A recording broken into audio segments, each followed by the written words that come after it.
It's in his head, it's in his head. He wishes he could fix what's in his head, what's in his head. He breaks his heart in every dream where they both kiss underneath the sheets. What a beautiful dream. Oh, and he plays pretend. It's in his head, it's in his head. He wishes he could fix what's in his head, what's in his head. He breaks his heart in every dream where they both kiss underneath the sheets. What a beautiful dream. And he plays pretend. It's in his head, it's in his head. He wishes he could fix what's in his head, what's in his head. He breaks his heart in every dream where they both kiss underneath the sheets. What a beautiful dream.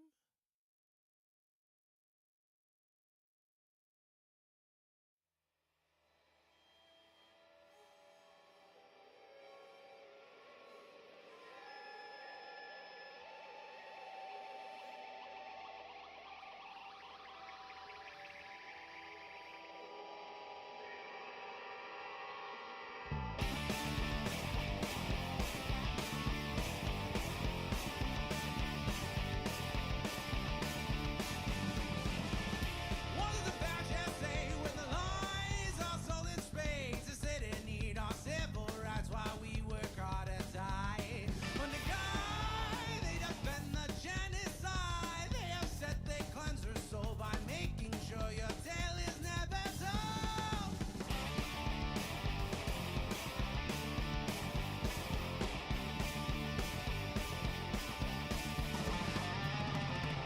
No matter how hard they try, through guns or laws or sounds religious good. rhymes, they can take your arms, they can take your eyes, but when we sing your name, you can never die. You are true, they can't deny. To live is sweet revenge, you strike great fear into the hearts of men.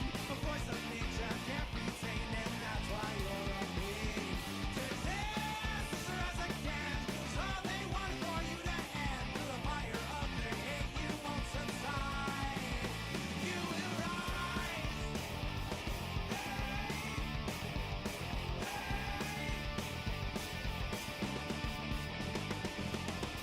They thought they could make you hide, disappear right before their eyes. And no man says to me, here come the 40 thieves, riding into battle, wrath and power, this is stopping me. No matter how hard they try, through guns or laws or religious rise, they can take your arms, they can take your eyes, but when we sing your name, you can never die. You are true, they can't deny. To live is sweet revenge, you strike great fear to the hearts of men. The voice of nature can't be tamed, and that's why you're a being. To resist is as a can, 'cause all they want is for you to end. Through the fire of their hate, you won't subside. You are true, they wish they can't deny.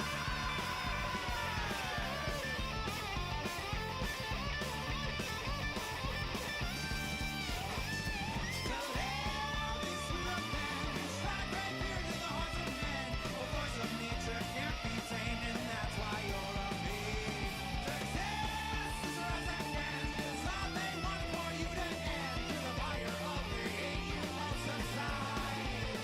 You will rise. Hey, hey.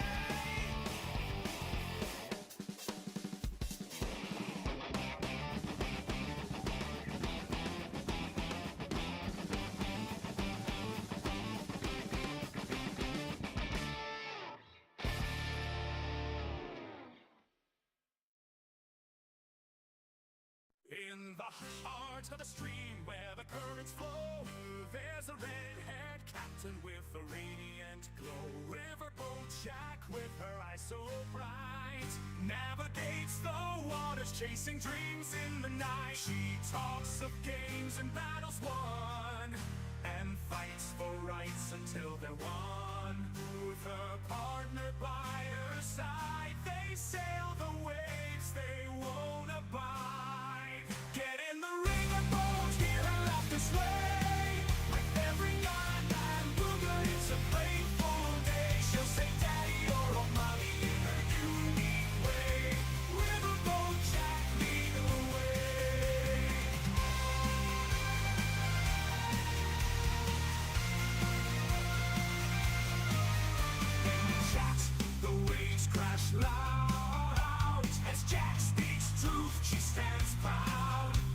politics, socialism, her flag unfurled. In her world, all voices are heard. With all curls and glasses on, she blows a kiss, her strength is gone. Her favorite tune she'll sing along, and in her laughter we all belong. Get in the ring with bolt, hear her laughter sway. With every yarn and booger, it's a playful day. She'll say daddy or oh mommy in her unique way. Riverboat Jack leading the way.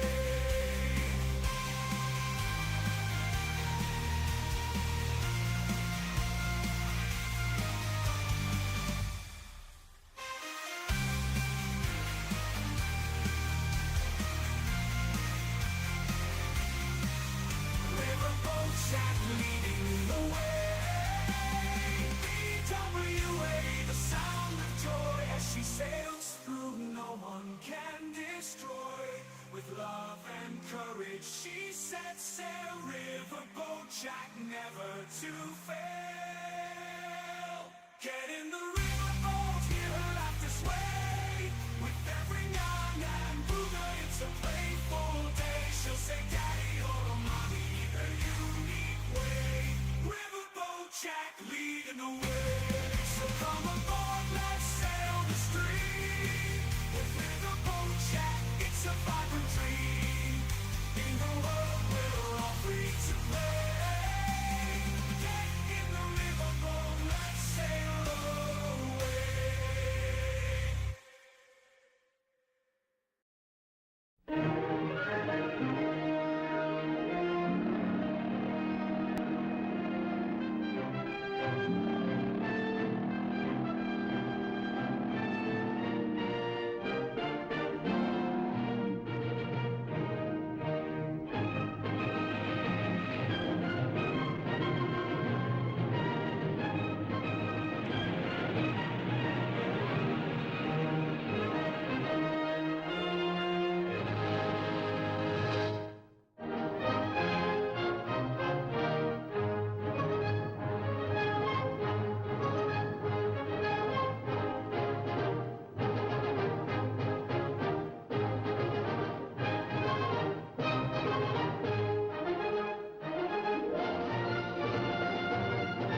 That motherfucker's guilty, that motherfucker's guilty, that motherfucker's guilty, that motherfucker's guilty, that motherfucker's guilty, that motherfucker's guilty, that motherfucker's guilty, that motherfucker's guilty, that motherfucker's guilty, that motherfucker's guilty, that motherfucker's guilty, that motherfucker's guilty, that motherfucker's guilty, that motherfucker's that motherfucker's guilty, that motherfucker's guilty, that motherfucker's guilty, that motherfucker's guilty, that motherfucker's guilty, that motherfucker's guilty, that motherfucker's guilty, that motherfucker's guilty, that motherfucker's guilty, that motherfucker's guilty, that motherfucker's guilty, that motherfucker's guilty, that motherfucker's guilty, that motherfucker's that motherfucker's guilty. That motherfucker's guilty. That motherfucker's guilty. That motherfucker's guilty. That motherfucker's guilty. That motherfucker's guilty. That motherfucker's guilty. That motherfucker's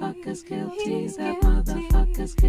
That motherfucker's guilty. That motherfucker's guilty. That motherfucker's guilty. That motherfucker's guilty. That motherfucker's that motherfucker's guilty. That motherfucker's Okay. It's so good. It's so good, guys. That, by the way, is, I'm just gonna link to it here. That is Madison McFerrin. She's got a Spotify. Go check it out here.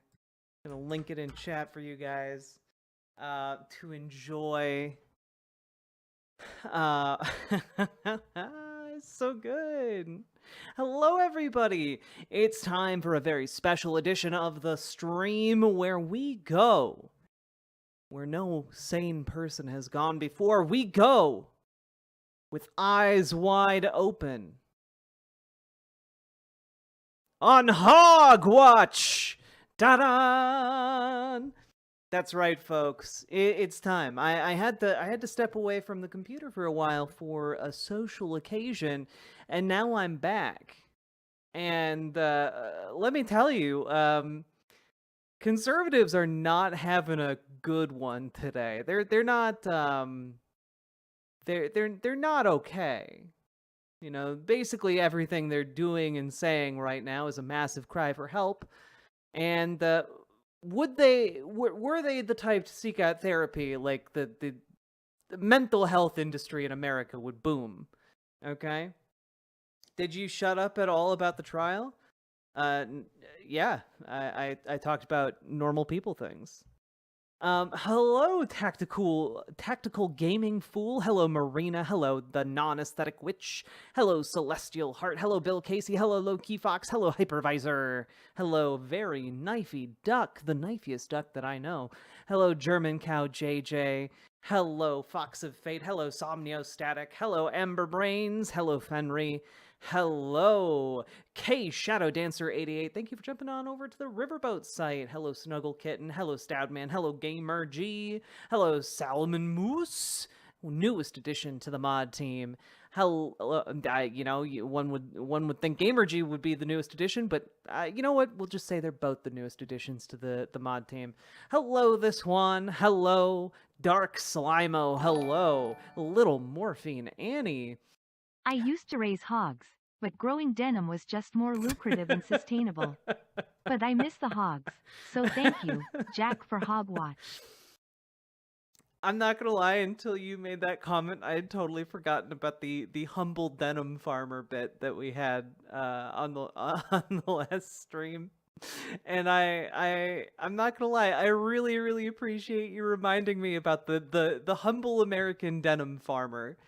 Harvesting the succulent crop of blue jeans from the denim trees. Yes, it is what we grow here in America and export around the world, of course. Our number one crop, our staple crop. Hello, did you see my soundboard suggestion? I did, but I'm not currently in the location that has the soundboard, so I can't do anything about it. But I do look at the Discord and take all suggestions into account. So I appreciate you posting, and I will get to it when I'm in a location that has a soundboard.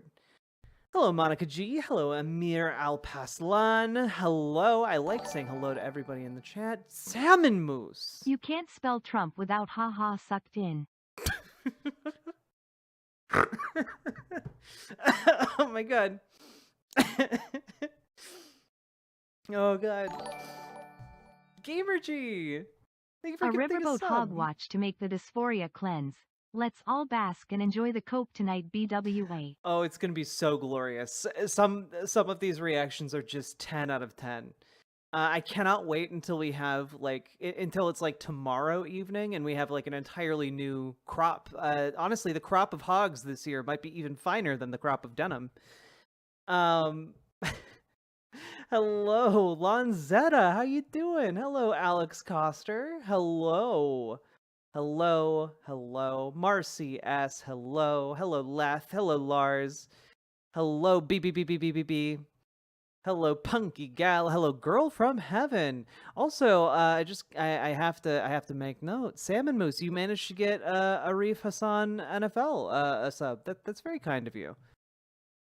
Just a preemptive sub snipe before I even posted in chat. Hello, Stardust Valkyrie. I do like saying hello to all of you. To start off a stream. Hello, Gomez420. Excellent name. Blaze it. Hello, Forlorn79. My goodness, we have so much to get over. Looking forward to John Oliver's take. Oh, it's gonna be great. It's gonna be acidic. The truth it is scalding, and now they are malding and coping so hard. Just because the denim crop's low this year don't mean it don't. Sorry, I need to say it right. Just cause the denim crop's low this year don't mean it don't come back stronger next harvest. Aw, but I was gonna go to Tashi Station to pick up some power converters. God. One day you'll be bigger than Hassan, then you'll have to ignore us all. Well, never. Hypervisor, thank you for resubscribing over on Twitch. I appreciate that for 3 Rip to the bozo. months. You've been subscribed for 3 months? Hell yeah, let's go. I loved the stream earlier. It was amazing. I usually do much longer streams, so I'm glad you enjoyed. Welcome aboard the riverboat. And we're gonna be just fine together here on the good ship riverboat. Before we get into Hogwatch, folks, I just wanted to like share a couple things that like I thought were neat or something, just to be like, I'll share this later. We don't need that right now. Just a couple things that I think are just they're just neat. Okay. Number one is that the creator of the video game series Prince of Persia, Jordan Mechner, like the original Prince of Persia, is putting out a graphic novel that he wrote and drew himself, talking about his 4 decades of video game development and how he made the Prince of Persia series. And he put out like a little trailer on social media today, and I thought we'd take a look at it, just because I love video games. I love video game history in particular, and like I think it's cool that we're living through the birth of and kind of the coming of age of this new medium.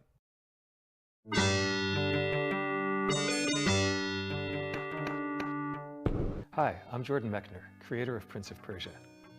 I've written and drawn a graphic novel, Replay, that tells my story of 4 decades making games. Also, it looks beautiful. It also tells the story of my family.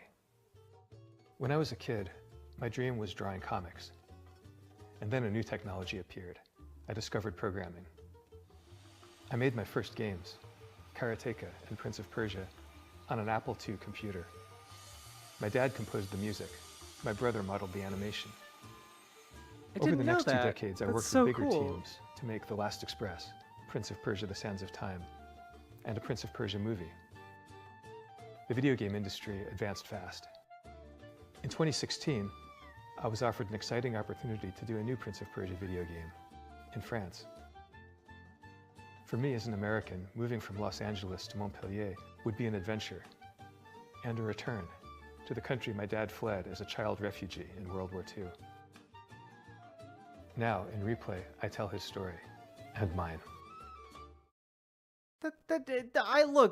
I think this looks gorgeous, and that's so cool. The story of how we got one of the most influential games of all time, and how it relates to World War II diaspora. That's so cool. That's so cool. And it's out already. You can get it. You can buy it now, guys. It's out. And I just think that's neat. I think that's really cool. Made by two brothers and a dad. Yeah, I remember playing Prince of Persia on like my Apple computer growing up as a kid. It's so cool. Yeah, like the animation and stuff in Prince of Persia back then was absolutely revolutionary.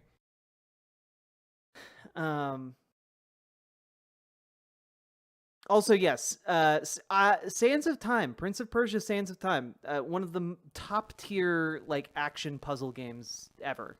Like my god. So anyway, just something to be aware of. And guys, another little thing to be aware of that I personally am very excited about, because you know what I hate? Every year when tax season rolls around, I hate that I pay like $150 to like $250 for my tax software. I hate it. I hate it more than anything else, because I know that the reason I am paying, and the reason all of you pay for your tax preparation software, is frankly because of the lobbying of tax preparation companies on the US government. They lobby to make taxes needlessly complicated. They spend millions of dollars making taxes more complicated for you so that you're forced to use their software. But because the IRS has more funding now, we have another option. So let's take a quick look at a very short More Perfect Union video that came out today that I'm very excited about. Also, go follow More Perfect Union on social media. They're an excellent outlet. We are one step closer to being able to file our taxes completely for free. That's thanks to a new pilot program launched this year by the IRS called Direct File. The program empowered working class taxpayers to file their taxes directly with the government without paying corporate giants like TurboTax or H&R Block. The new program has already helped save working class people $90 million in refunds and an estimated $5.6 million in tax preparation fees. Over 140,000 tax... Just in case you guys aren't good at math, that's almost $100 million that this has saved people. Taxpayers used the service this year, far surpassing Treasury's goal of 100,000 users, with an overwhelming majority reporting a high degree of user satisfaction. Thanks to funding from the Inflation Reduction Act, the IRS has simplified the tax filing process and set a new standard for how the government develops technology. So why Direct File? One thing you should know about this is that what he's talking about is not available, was not available across the entire United States. It was a pilot program across 16 states. Only 16 states had this direct file system from the IRS, and it saved almost $100 million for people. And it's free. So, they're expanding it across all of the United States. Well, for far too long, the tax filing system hasn't worked for taxpayers. All of us collectively spend 1.7 billion hours, or $31 billion annually just to file our taxes, even though the overwhelming majority have pretty simple returns and should be able to file in mere minutes and for free. The problem is, the nation's largest tax prep companies want you to pay to file. And so they've spent millions lobbying to maintain Yep. a broken filing process. They've even tricked taxpayers into thinking they can file for free, but then charge them for filing anyway. Yep. This tax filing season, the IRS launched Direct File with a pilot in 12 states, relying on Oh yeah, no, Patrick Lucas in the United States, basically if you use any like private tax preparation software, they will basically through their menus and through like, you know, if you happen to go to the wrong URL, they'll tell you, "Oh, we'll let you file for free." And then they will at every available opportunity at every step in the process of you preparing your taxes, will try and upsell you on packages of like 150, 200.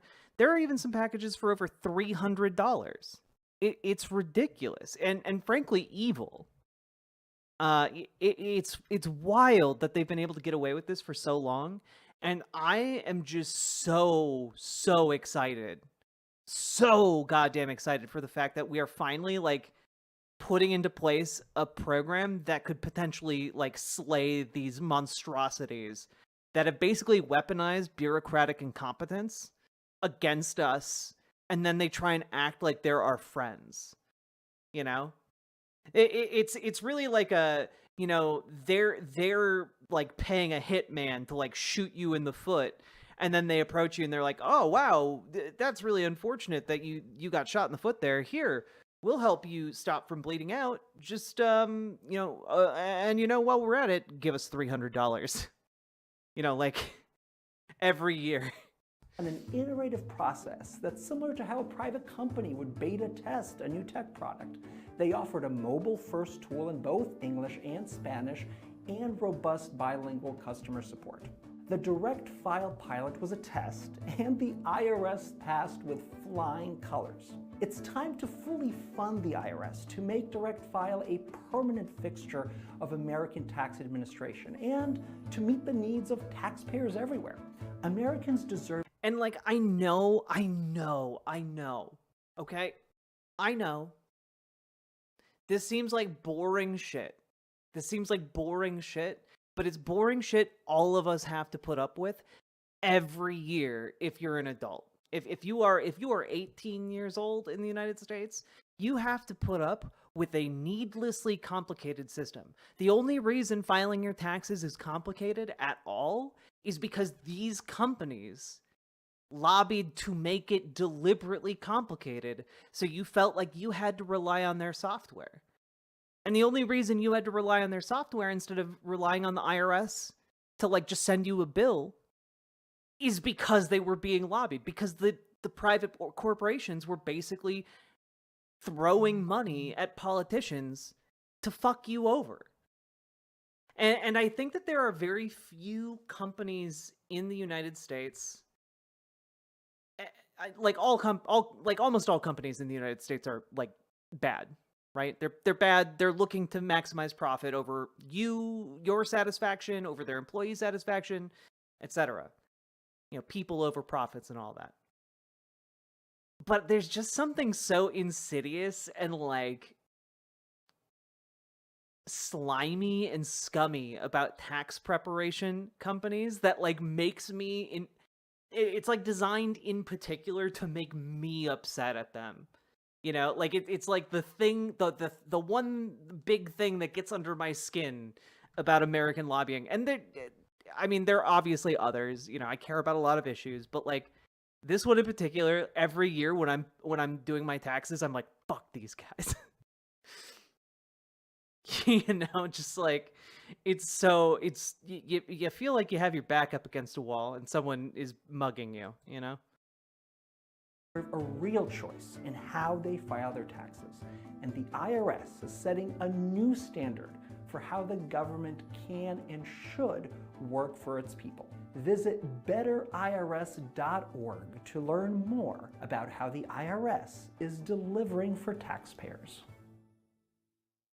Yeah. So definitely go check that out, folks, when you're doing your taxes this year. And yeah.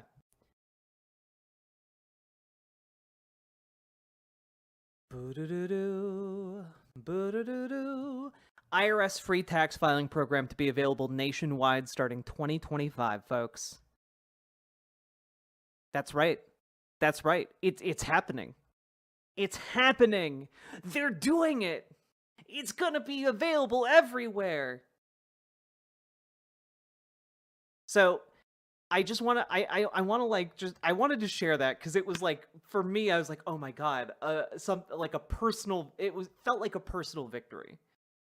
But I did want to just say, when tax season rolls around next year, folks, it might be a huge pain in the butt to like transfer over your information from the private tax preparation software into this new IRS program. It's worth it. Okay? You don't have to pay them hundreds of dollars. And hopefully going forward, by doing it through this IRS program, you can then continue to save that money every year going forward. You know? If you do 10 years,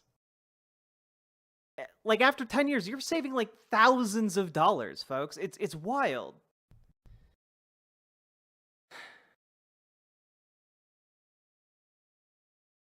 Also, Super Jet Guy, I'm not gonna lie. I'm familiar with the US tax system. I am not familiar with how EU countries handle their taxes or the UK handles their taxes. I assume just by default they handle it at least slightly better than how the United States handles taxes, but I don't know for sure. I imagine like the Nordic countries have their shit together when it comes to taxes. Hey, Goblin City Band.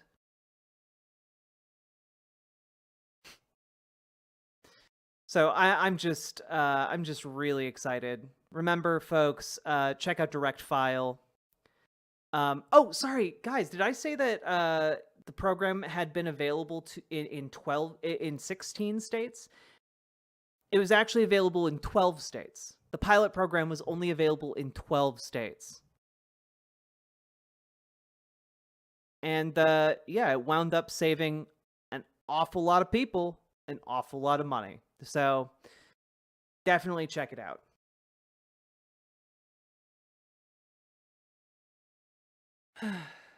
Wait, Forlorn79 apparently used this software. The only thing I needed was to know the amount I declared last year. I had a problem where I entered a PIN that I actually didn't have, so it rejected me, so I used my previous amount I submitted last year as a proof. Nice. It seems like it's pretty user-friendly, too. Like a lot of people reported satisfaction. Does it have the number of respondents here? Let's see here.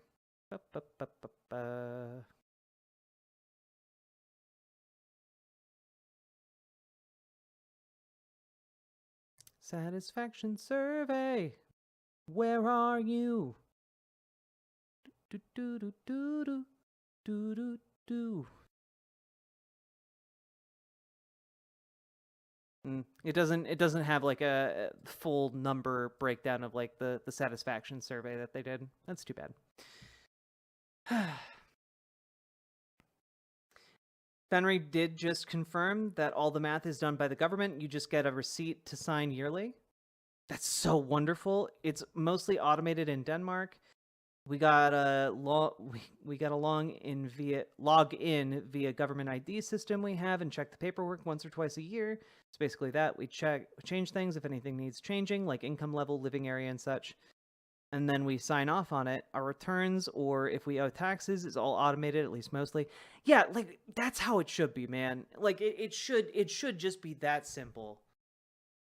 It should. Denmark is more or less fully automated. God. It's like living in the future, man. We honestly we should just have our social security numbers in the United States attached to our taxes. It would solve so many problems. All right. Anyway, it's time for us to kick off Hogwatch, everybody. And of course, there's no better way to kick off a Hogwatch than to watch Sam Cedar crack a joke at Donald Trump's expense and then do the most Sam Cedar thing Sam Cedar type thing imaginable, okay? Here we go. Donald Trump's, I guess the joke's about Donald Trump's orange jumpsuit clashing with his flesh. Let those begin. All right, folks.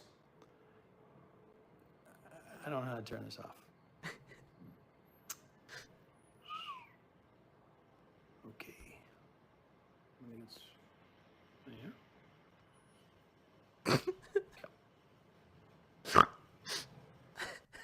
Donald Trump's. I'm not gonna lie. The first time I saw that, I laughed way too much. That was a 10 out of 10. 10 out of 10 moment. Also, I started watching Bob's Burgers last night, and the very first episode has a lot of Sam Cedar in it being very silly. That just as a coincidence. You could do this, Sam. We all believe in you. Take our energy. It's so good, man.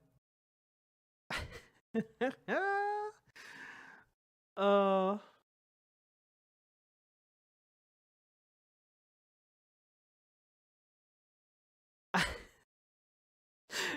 Man, Hogwatch is just an excellent segment that we pull out every time to time. It's so good, chat. It's so good. Here, I need to share this part with you. This is I think Tim Scott. I forget his first name. He would appoint just real quick. Here, I hope you enjoy this. That's the goal. So the when mission, President and Trump, the vision when of former the GOP. President Trump says that if he is elected president, he would appoint a special prosecutor to, quote, go after the most corrupt president in the history of the United States of America, Joe Biden, and the entire Biden crime family. Are you saying that that is not something that you would support? I'm simply saying that President Trump has said it himself. The best revenge is success. Actually, Senator, I have to correct you on that because he's explicitly said. I was in the room. No, you can't correct me. I'm looking at the notes right here. He has explicitly said that they did it. He said, okay, when he said it Senator, himself. he said it publicly. They did it to me, so we have to do it to them. I'm happy to debate it. He said they did it to me, so they have to do it to them. Do you? That's the goal. Yes, the time-honored tradition of politicians just running out the clock on whatever question they're asked.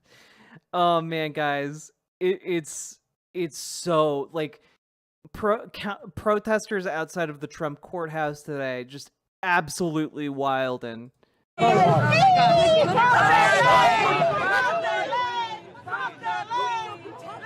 Disgusting, aren't they? What disgusting people.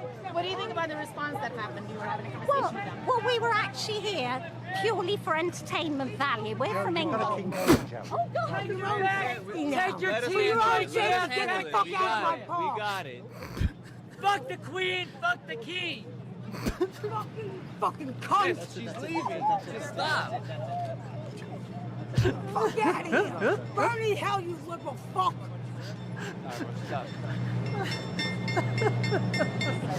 And we enjoy watching Trump on the TV, and we cannot. John!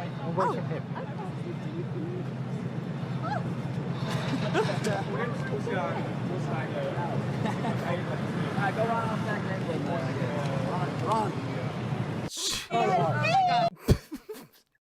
She's just so delighted. She's just so delighted to be surrounded by these awful shit heels. Look at it. Look at the gigantic smile on her face. Yeah, no. It's like a day at the zoo. It really is to her, you know? Like she came to watch the monkeys throw shit at each other. Disgusting, aren't they? What disgusting people.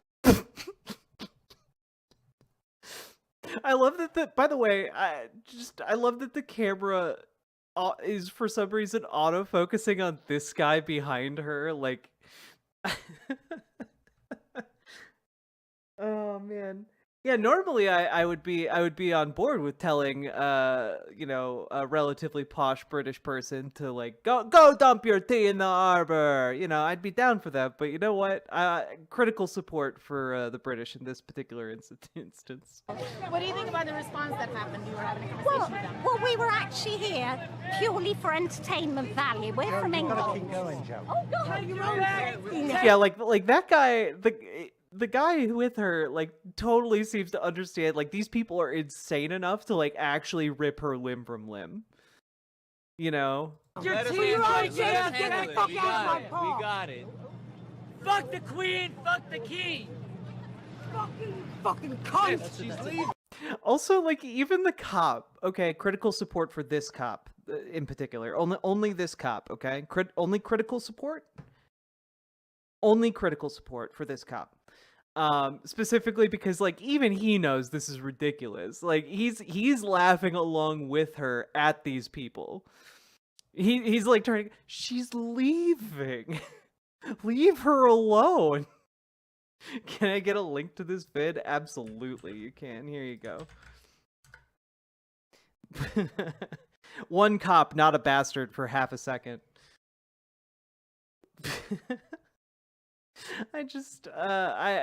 There's so much, man. Like this guy, David Pivtorak over here. Today was our George Floyd moment. Tweeting an AI image of Donald Trump in cornrows. I just... Like, guys... Why? Guys, they're not okay. They are not okay, guys. They are hurt, dog. They are hurt. Oh god, right?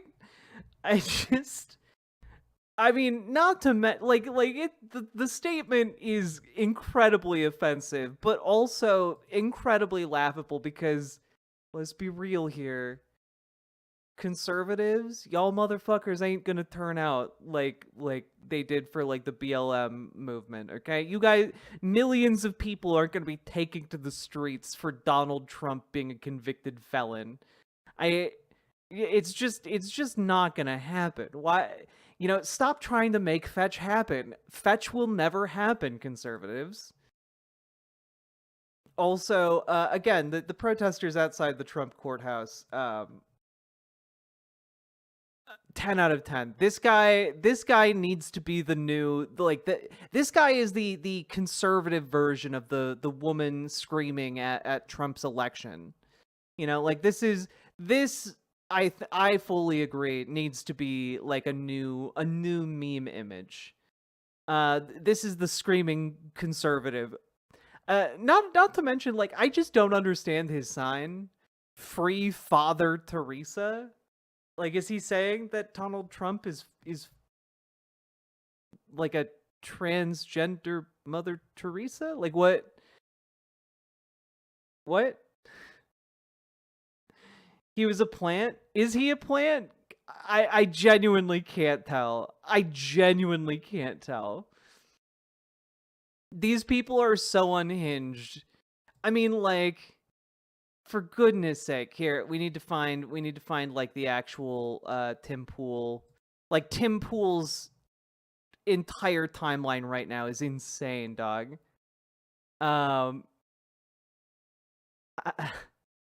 The first felony conviction of a former U.S. president wasn't for the Iraq or Afghanistan wars, illegal CIA coups, drone striking weddings, or spying on Americans. It was because Trump misclassified a $130,000 payment for a porn star's NDA. Tells you everything you need to know. My God, dude. Like, Yeah, we haven't held other presidents accountable. That's bad. We should hold all of our presidents accountable. Let's go. people cheering the Trump conviction don't own Bitcoin. Ah, yes, Tim Pool hitting the real issues, the people's issues. All I'm saying is the people who would put their political rivals in jail would also probably rig an election. Dear conservatives, have you not been listening to Donald Trump for the last 4 years? He's basically nonstop been promising to put all of his political opposition, whether elected or not, in prison. Guys, Donald Trump Truth Social. All right, let's just take a quick look here. Let's just take a quick look right here. Here we go. I still think. Nope, this isn't it. Is this it? Nope. To be reaching the top.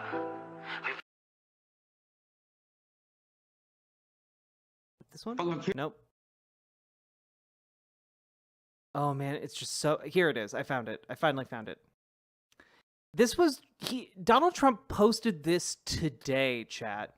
He posted this today. You're like, oh man, he putting political rivals in jail. That's something. That's anyone willing to do that would rig an election. Anyway, here's Donald Trump from earlier today. This is the final battle. With you at my side, we will demolish the deep state. We will expel the warmongers from our government. We will drive out the globalists. We will cast out the communists, Marxists, and fascists. We will throw off the sick political class that hates our country. We will rout the fake news media, and we will liberate America from these villains once and for all. Yeah, anyway, that's the people championing you throw your political opponent in jail. Anyway, this is your guy apparently, and you sense absolutely no irony from that for some reason. I guess they all suffer from irony blindness. It's a horrible disease. God.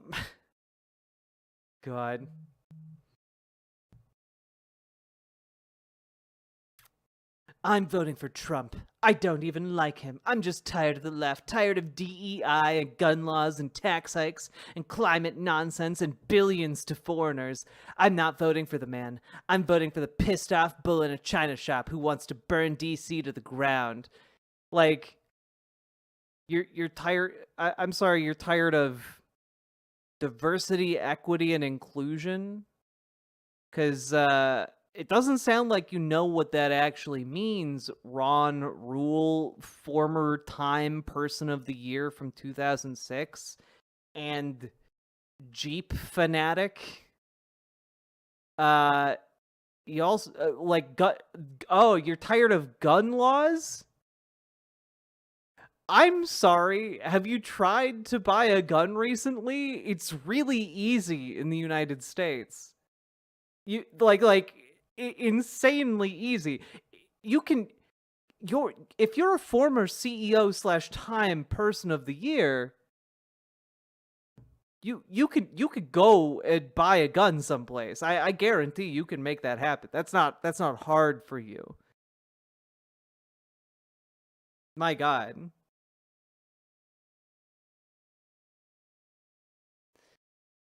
Also, tax hikes.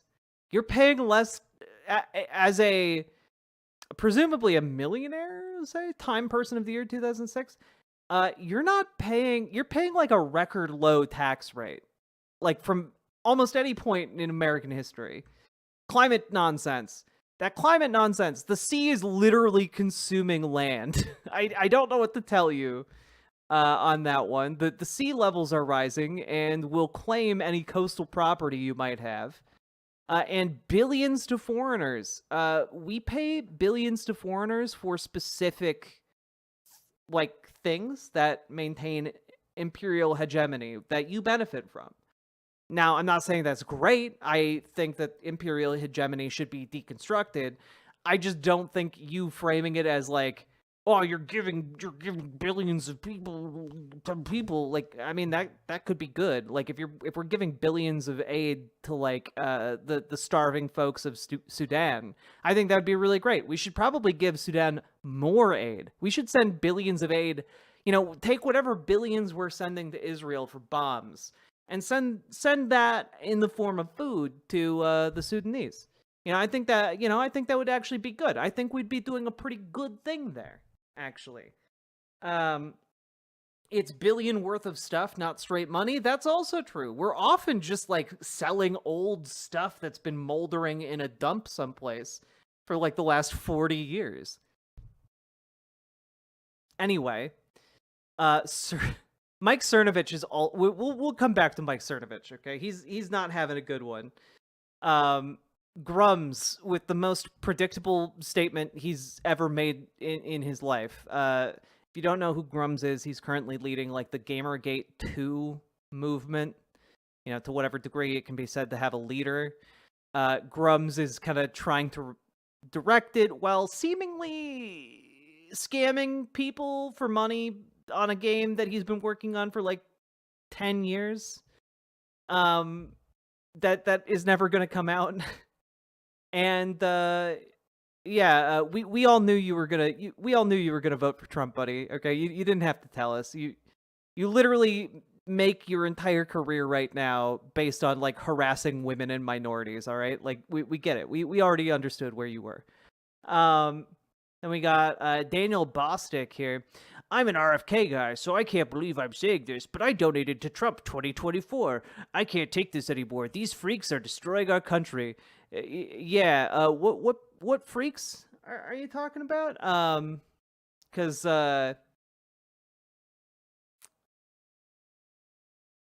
you're an RFK guy. Like you're saying you're an RFK guy today. Like a week and a half or so after RFK, for no apparent reason, announced to the world that he had parasitic brainworms that literally ate a portion of his brain.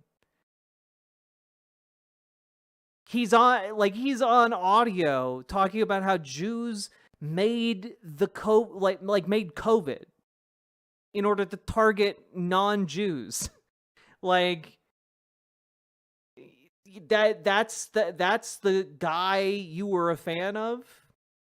Can't say that you're the brightest bulb in the shed here, okay? And also, you donated to Trump 24. Why not just, do something more constructive with your money, like light it on fire, or I don't know, flush it down like the garbage disposal. Do something like that. I think that would be more constructive somehow.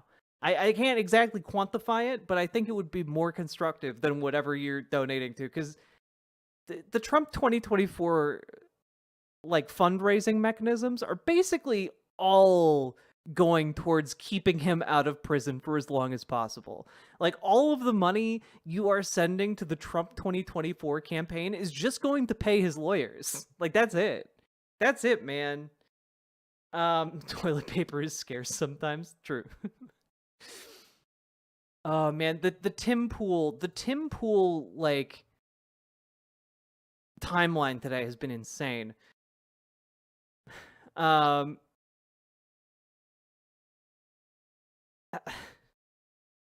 Just intersperse the random retweet of Michael Malice from 2020. Whether by intent or by accident, Portland and the lockdowns are providing some very evil people with very useful information about what the limits are to American submission, what it would take for Americans to use force, whether said force would be regarded as legitimate. That's a very interesting thing to retweet today, Tim Pool. I wonder, are you the guy who's obsessed with Civil War all the time? No, it couldn't be. You couldn't be that same guy. Anyway, also, who was president in 2020? I forget who was president in 2020. Man, I can't seem to recall. It's like I have some kind of brain worm that ate a part of my brain or something. Anyway. Chaya Rychik here. Reminder, do not lash out violently. That's exactly what the regime wants. They're hoping for you to get physically violent, says Chaya Raichik, the woman behind the Libs of TikTok account. The woman who, and I need to remind you all this, literally has a profile picture of her joyfully holding a copy of USA Today that shows an article, "When Libs of TikTok posts, threats increasingly follow," which is an article about how her work on the Libs of TikTok account directly results in violent bomb threats against locations across the United States, specifically against libraries, Planet Fitness, queer venues. You're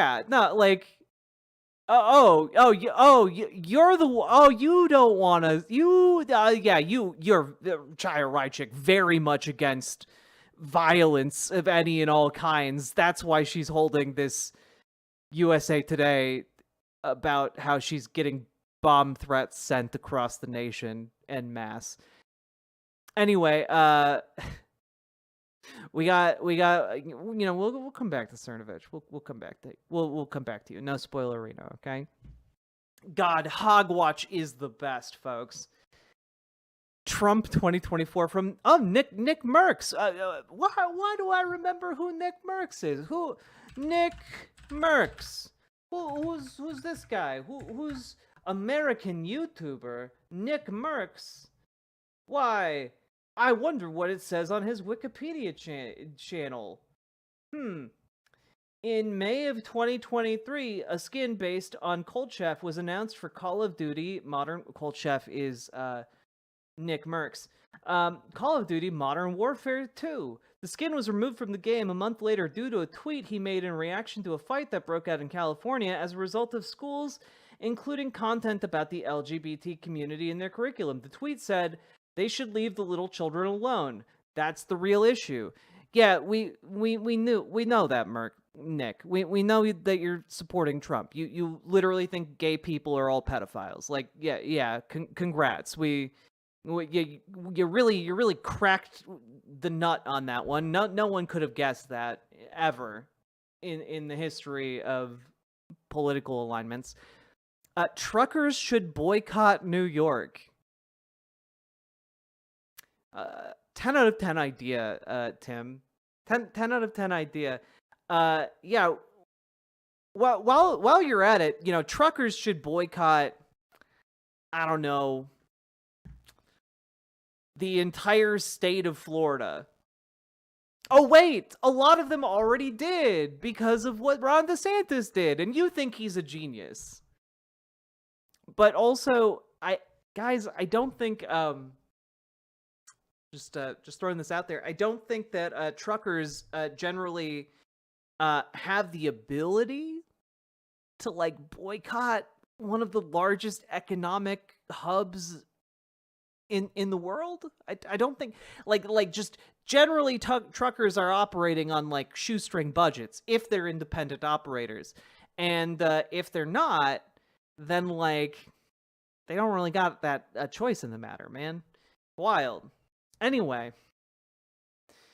And now we get to the legendary post. A post that is so bad that it made me possibly... You know what? It's a post so bad. We'll get to my response. The first outlaw president, says Tim, tweeting out an AI image of Donald Trump as an outlaw, I guess. But, I have a few problems with this. One of which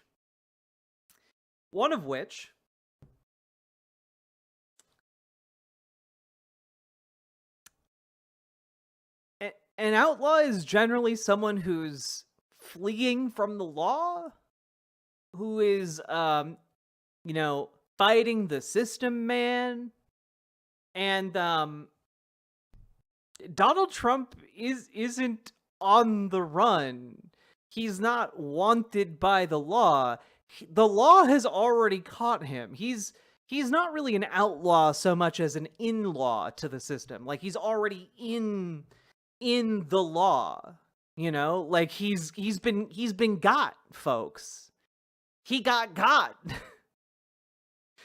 He's now I think he's just called a felon. I think he's been convicted by the law and not really an outlaw at this point. The Cheeto Bandito. I love it. I love it so much.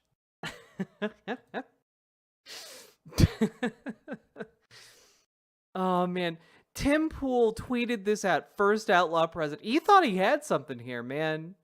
He thought he had something here. Anyway, I did, you know, when they go low, I go also low. Tim, could you stop sucking Trump's dick for a few seconds to gasp for air? Your family is worried about you. And frankly, that might seem like a low blow for two reasons. One, because he has to get low to suck that dick. And two, because Tim Pool's actual family is actually worried about him, man. Like, his dad has a YouTube channel where he posts about how he's worried about his son. His sister has a YouTube channel where she posts about how how she's worried about how Tim Pool is doing. Like, his family have multiple YouTube accounts dedicated to being like, hey, I'm really worried about how Tim's doing, or like, man, that Tim Pool is really an asshole. That Tim Pool, my relative, my blood, is really an asshole. And you know, I think they have a right to be worried about him when he's posting this. Again, this is like just one half step removed from like the people who draw Trump shirtless as like a buff, like muscular dude with like a throbbing erection or something. Yeah, for real. Tim Pool sister channel. Let's see. Yeah, here we go.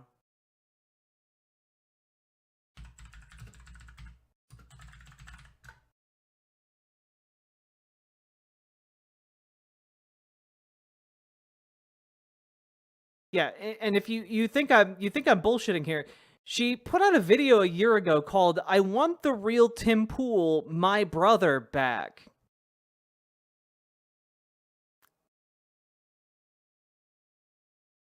Hope she's doing all right. Or Tim Pool Dad channel. I think Tim Pool's dad just has a channel called Tim Pool's Dad. I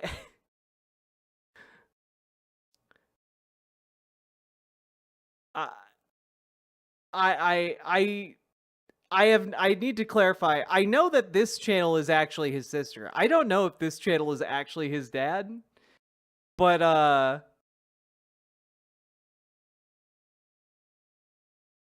yeah, like, I mean, the baldness runs in the family, I guess. You know, the baldness lends credibility to his story.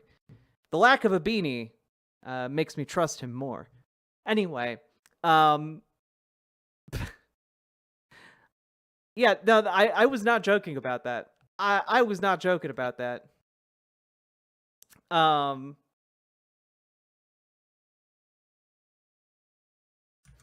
God, man. Anyway, Tim Pool definitely not doing okay here.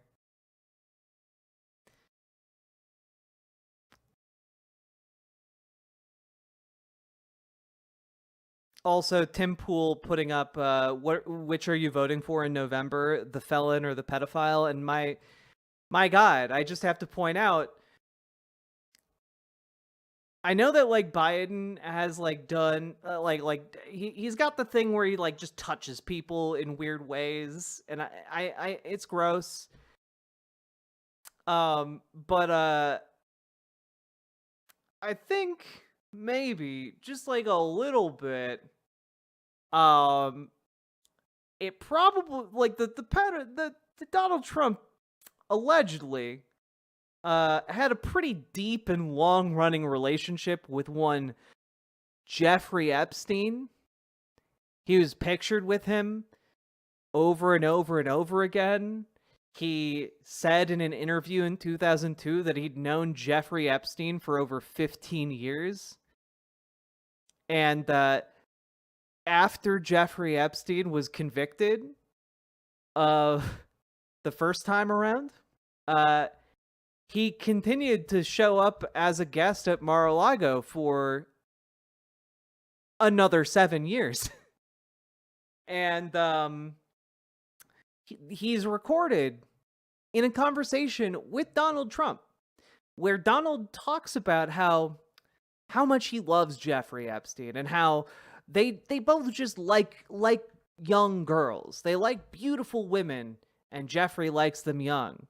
And I can't help but notice that if your friend, I'm just gonna say this, if you are ever hanging out with your close personal friend of over a decade, of over 15 years, and you're like, haha, yes, we both love beautiful women, and then he's like hitting on like 14-year-olds and like 13-year-olds and like children, and you continue to be friends with him and laugh at how you're both just into beautiful women,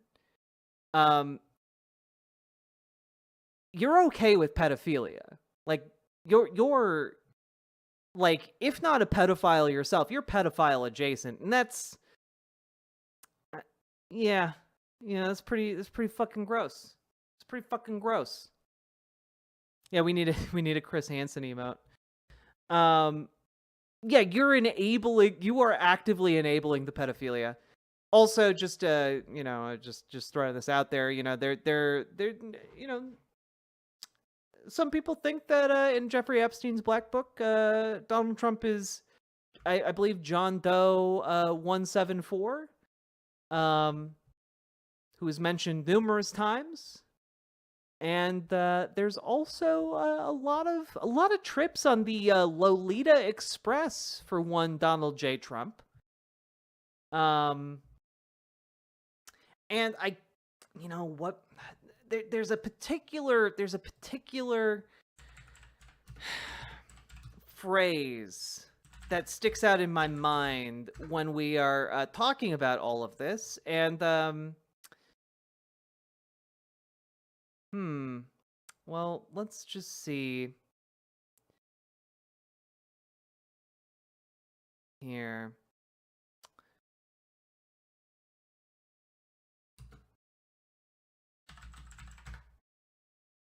Yes.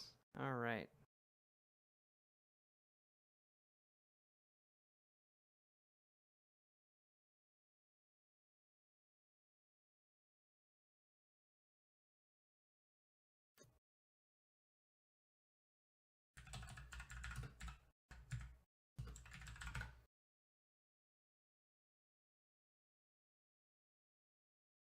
Here it is. Found it. And I failed. I'll admit it. I did try and fuck her. She was married. It's huge news there. No, Nancy.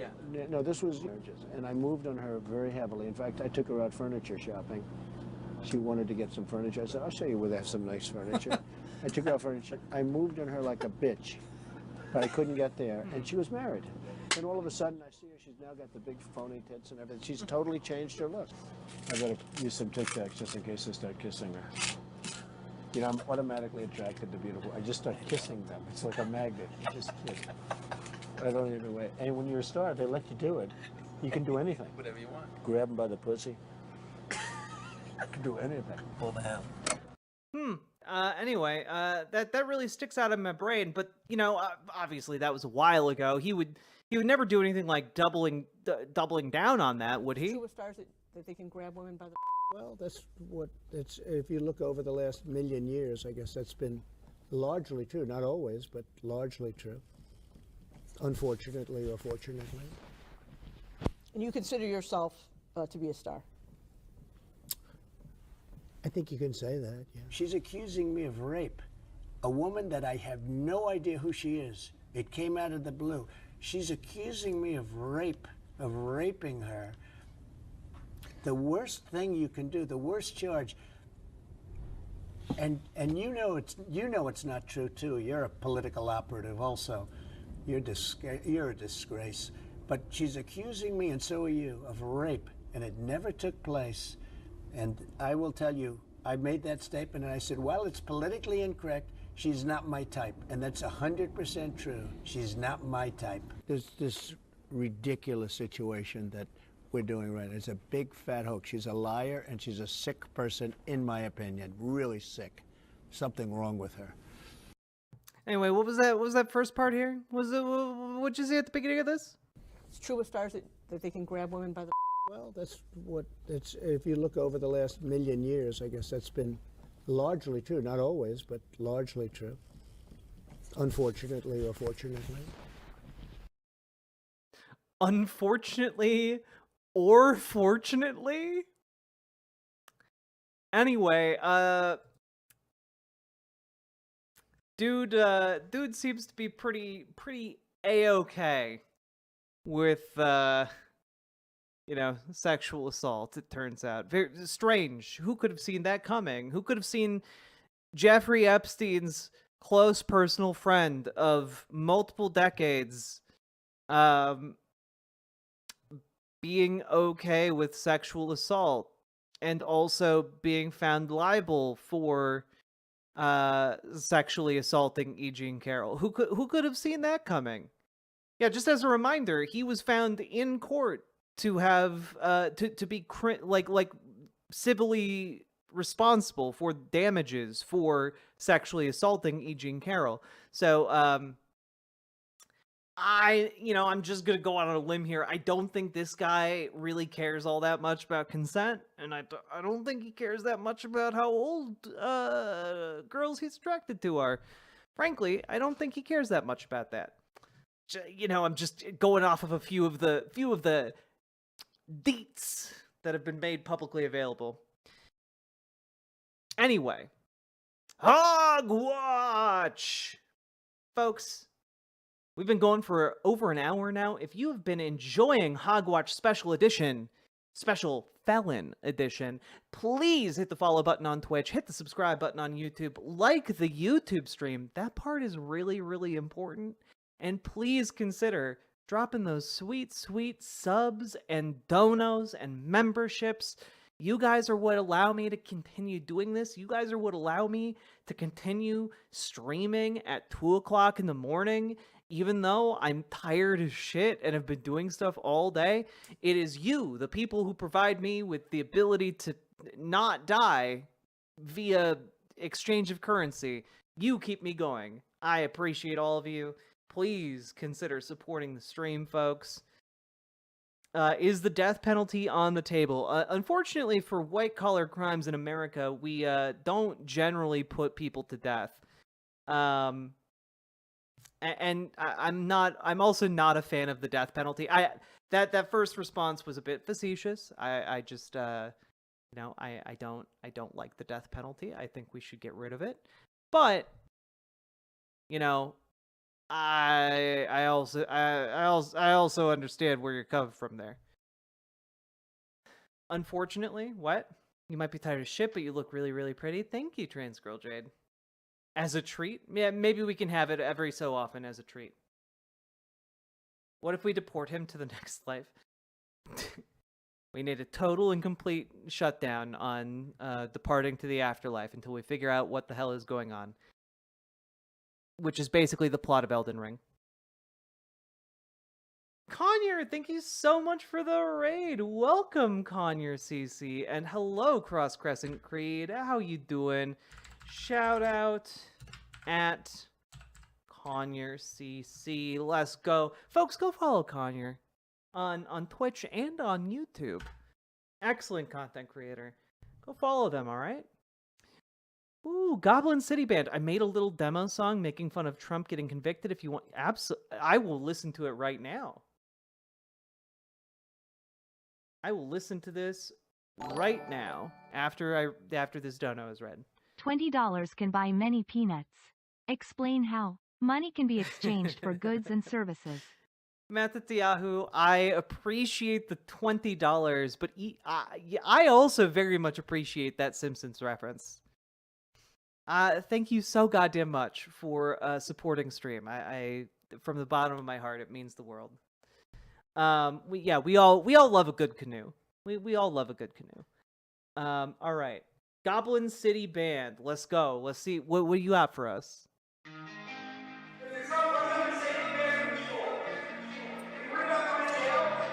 You got that trump card in your back pocket.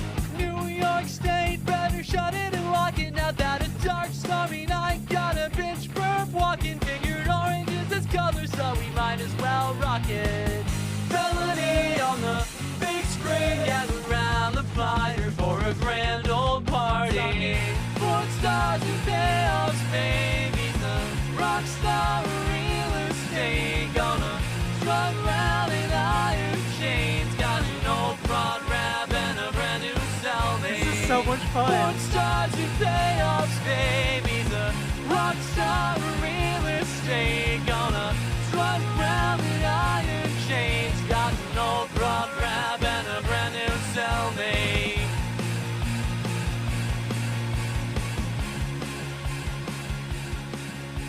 Goblin City, you're so talented. Thank you for sharing that with us. Just a quick 1-day demo. Did you turn that around in like 1 day since the conviction? Did you make that in like an hour? Like did you make that in like the last, I don't know, how long has it been? 8 hours? That's really impressive. God. I rushed after dinner to go make it. It's so good. It's so good.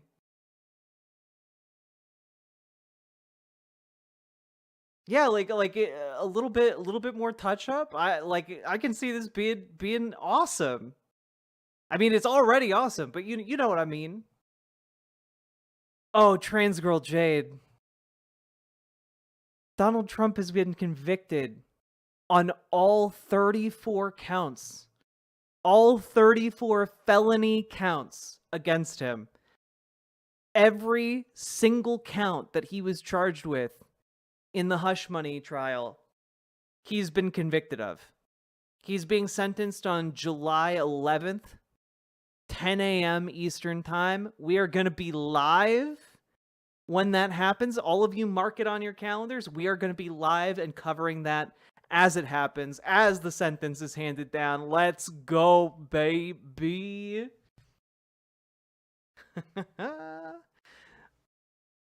Oh no. Unmute. Trans girl Jade. The night, you know, the bot gets you. The bot can get you. Sorry about that.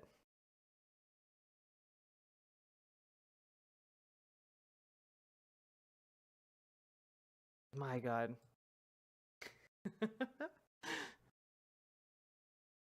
Thanks, Gamer G. Thanks for being on top of it.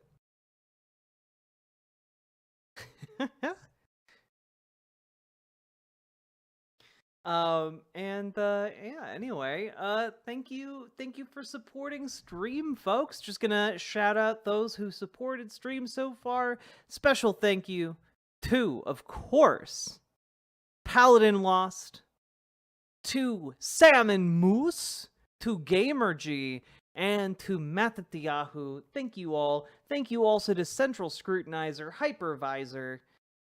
Thank you as well. And also, just real quick, thank you all for watching. I appreciate it. We're gonna keep on going, but Hogwatch must continue one way or another.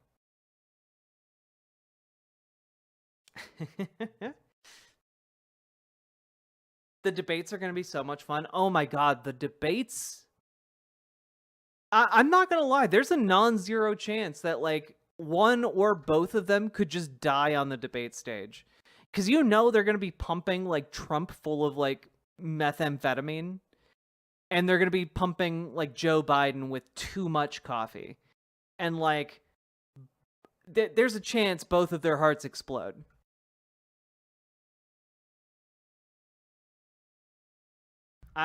Non-zero chance. It just could be a knockdown, drag-out fight, you know? To celebrate the sentencing of the individual known as Don the Con, Orange King, Cheeto Bandito, Don Wayne Rapey, enjoy this weird link. Also, I got Pa. I got Pa! Lefty McLefterson, thank you for the additional $20 dono. My God. Okay. Oh, God. Okay. Well, I will throw this on screen and hopefully I don't get the MCA'd.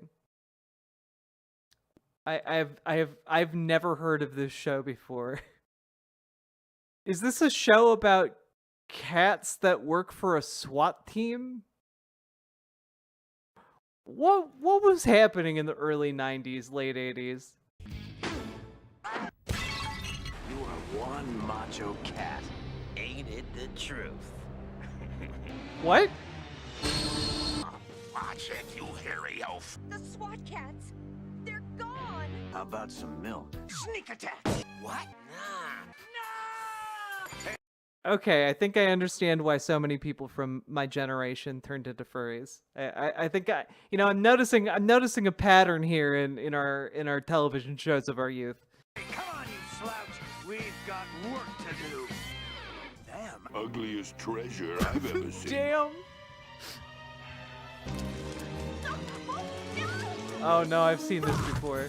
Got to stop blaming yourself. Handling the big ones does make the little ones look tame, though.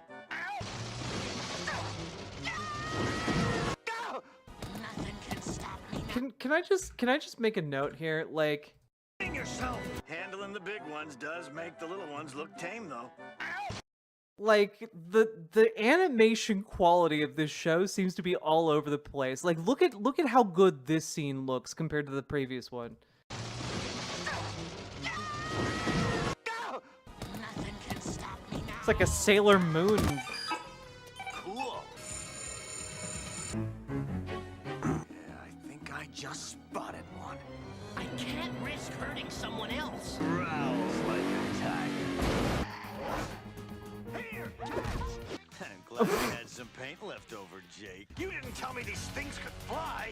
Monster bugs usually do. Hey, what took you so long? Whoa. Ah, that Callie sure is pretty. If you drown, I'm gonna kill you. Huh? I'll soon be writing a book called Mad Cat and Me.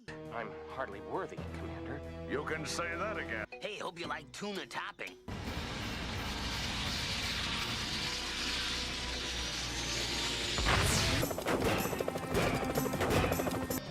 What the hell? No. Yes. No, I can't see. She's kind of cool in a nasty sort of way. Now I'll have time to see how this darn comic ends. You've seen this tape at least 100 times. Oh, that actor's a dead ringer for Mayor Miggs. Help! That demon's destroying my city! I think I've had enough gardening for one day. I'll teach you to tamper with my experiment. I'd be happy to let you have it in the meantime. And Farrell sneaked aboard to stop him. Farrell? Yes, what's the bomb? You are registered, aren't you? I'll get it. Come on, let's get the Turbo Cat and some flies for breakfast. What? What what the hell? Amazing. Amazing, dude. Another piece of evidence for the pugification of cat girls. Registered voter cat. A very short-lived series from the early 90s. This is long. Well, you know what? I'm known for being long. I don't know why I did that. That was reflex. It's almost it's over. It's 2 o'clock in the morning. I'm sorry. Moving on. Anyway, Fox News is taking this in an extremely normal way, so we're going back to Hogwatch. Obsessed with a person. Long woman. Anyway, let's see what Jesse Waters, the premier anchor of not anchor, pundit of Fox News, has to say about this whole situation. And these nitwits, consumed with hatred, are trying to destroy a man because he threatens their power. These are wicked people obsessed with a person, and we will seek justice. So true, Jesse. We guarantee that. This man's life is a Greek tragedy. From billionaire, bankruptcy, TV star, Hollywood Walk of Fame, divorces, marriages, children. And that was even before he enters politics. And then you have investigations and hoaxes and a pandemic. Yeah, this is just like a Greek tragedy. And now they're trying to incarcerate this person. And the only way this act ends if he is reelected. And these nitwits. It's so clear he's stalling for time in this 1 minute long clip where he just says absolutely nothing of value. Amazing, dude. These nitwits, baby. Here, just more of this, please. More of this. Yes, this is Donald Trump's attorney, folks. Let's hear right from the horse's mouth here. This very angry looking man, Todd Blanche. When he was leaving, one thing he brought up were the witnesses who were not called. And he was saying that there could have been witnesses that would have helped make the case. We never saw Keith Schiller, Alan Weisselberg, some key figures here who got brought up a lot. Why didn't the defense call any of these witnesses? Well, because we happen to live in America and we don't have the burden of proof. And so there's not...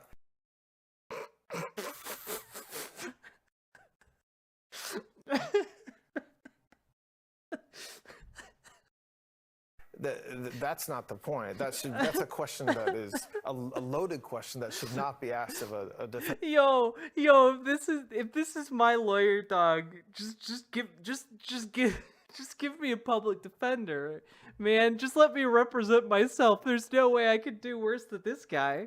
Attorney or defendant. The question that we asked the jury, and they ultimately obviously got passed, is why the prosecution didn't call those witnesses, right? You, as a defense attorney, you don't go into a case saying, I'm going to fill the holes of the prosecution, right? And Keith... Yeah, why didn't the prosecution call witnesses that would have torpedoed their case? Why, you know, I think the prosecution should have called the witnesses I should have called. What? Keith Schiller and some of the other witnesses that were not ultimately called, in our view, should have been called by the prosecution, and we asked the jury to take a hard look at that. I don't know whether they did or not, but they convicted. Todd Blanche. That's it. I'm sorry. I need to watch this again because this is one of the most insane things I've ever heard. I've ever heard a lawyer say.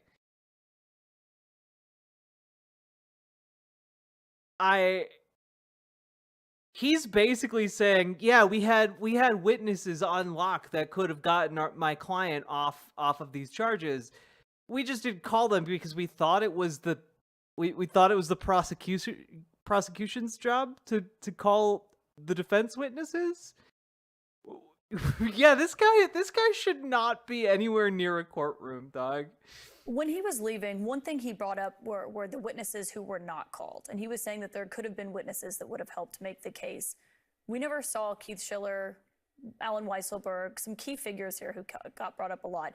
Why didn't the defense call any of these witnesses? Well, because we happen to live in America and we don't have the burden of proof. And so there's not... That's not the point. That's a question that is... Yeah, but if you have... what gets me here is his initial response to the question. Like we live in America, sweetheart. You know, like he doesn't say sweetheart, but like, Well, because we happen to live in America and we don't have the burden of proof. And so that's not the point. That's a question that is a load. But that's kind of the thing, though. They seem to have met the burden of proof, and you didn't call additional witnesses to like poke holes in their case, which is what calling the additional witnesses that would have been able to testify more would have done, in the words of your client, and apparently in yours as well. Loaded question that should not be asked of a defense attorney or a defendant. The question that we asked the jury, and they ultimately obviously got passed, is why the prosecution didn't call those witnesses, right? You, as a defense attorney, you don't go into a case saying, I'm going to fill the holes of the prosecution, right? And Keith... Honestly, Darth Rex, unironically, that might be the play at this point. The play might be, look at my lawyer, dog. He doesn't know the law. He's basically a child in a suit coat. He couldn't possibly be competent enough to be a lawyer. We need a mistrial. Like, maybe his new job is just being paid millions of dollars to look like a complete dumbass on television in order to get the mistrial. You know, like maybe that's his job now. Maybe that's his life now. Maybe he went to law school specifically to fall, like just to completely destroy his career for Donald Trump specifically. Schiller and some of the other witnesses that were not ultimately called, in our view, should have been called by the prosecution, and we asked... Oh yeah, no, this guy's absolutely not... Not only is this guy not going to get paid, he's probably like leveraged his home already to like avoid like he's probably about to be homeless. Jury to take a hard look at that. I don't know whether they did or not, but they convicted. Todd Blanche. I just, man, dude.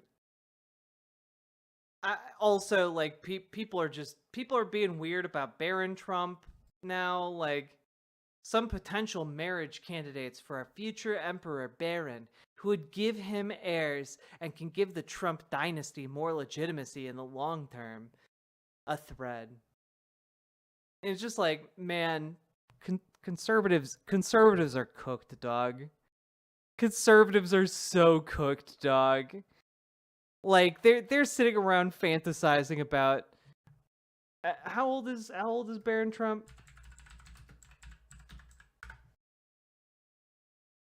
He like just turned 18, man.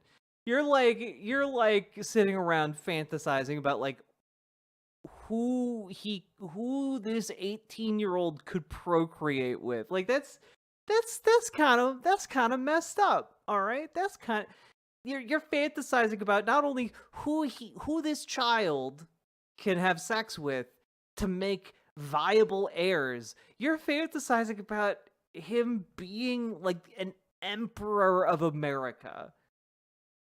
God, dude. It's so, like, conservatives are cooked. They're so done. And of course, we do need to take a look at our good old friend of the show, Joey Manorino over here. As of today, with this fake guilty verdict against Trump, America is no longer the United States. We are a third world shithole heading for civil war. I have no desire to see this country... I have no desire to see this country to unify. There's no country to unite. We are long past that. Fuck these liberals and anyone who votes for them. Trump will win and we will destroy every trace of their party. We must resist any calls at unity from these Democrats if we win. By the way, like, he is advocating here for like a mass cleansing event of the United States, like a massacres of like liberals. Like that's basically what he's calling for here. No mercy, no solace, nothing. Today we know that they want to end our lives and end everything in this country. Fuck Joe Biden, fuck Alvin Bragg, fuck Stormy Daniels, fuck Judge Merchan. Amazing stuff here. America will have the last word. Oh, he posted a video. He's on camera doing this, isn't he? Well, let's take a look. Let's let him give it to us in his own words. All right. So 12 useless liberal motherfuckers from New York have found my president guilty. My president who I voted for in 2016 twice and in 2020 twice, primary and general election, who I will vote for again in 2024 because nothing will stop me from voting Trump. Guilty? Guilty of what? Guilty of making America great again. Guilty of destroying the liberal agenda. Guilty of triggering every one of you worthless liberal fucks who are just mad that your entire life is based on a lie and based on failure. Just as an FYI, by the way, if any of you have ever seen Joey Manorino, he's one of the he's a very well, folks, let me just put it this way.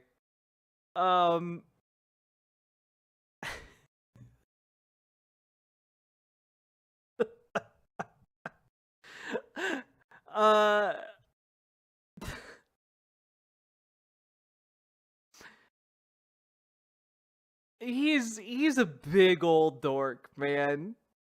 He's a big old dork. Yeah, he really emblem. Look, I'm OS Crane. I'm losing it at cuck phrenology, man.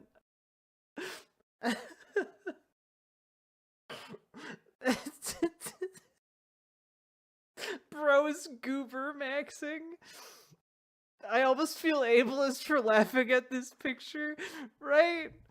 It really does kind of feel like that. Honestly, Hogwatch is one prolonged act of ableism. There's no getting around it. I say this as someone with multiple mental illnesses. Oh my god, dude. Oh my god. Whew. God. It's just like he's a goober, dude. Maximum goober posting. I just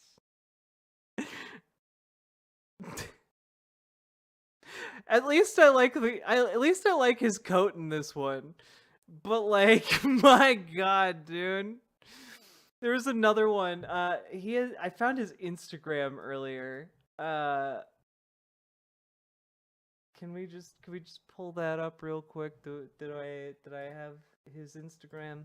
Here, let me just pull it back up again. Joey Manorino. All right. Here's his Instagram. And I'm not gonna lie, guys. I looked up his Instagram initially, and I was like, oh, these posts must be old because he looks like a goober.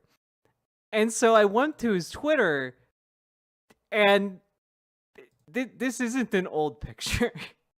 does not appear to be an old picture. So anyway, here he is with Rudy Giuliani at his 80th birthday. Here he is with Vivek Ramaswamy. And again, just maximum goober posting over here. Amazing stuff from Joey Manorino. I hope to see much of him in the future. Is this a talophobia? Is this Fredophobia? Maybe so.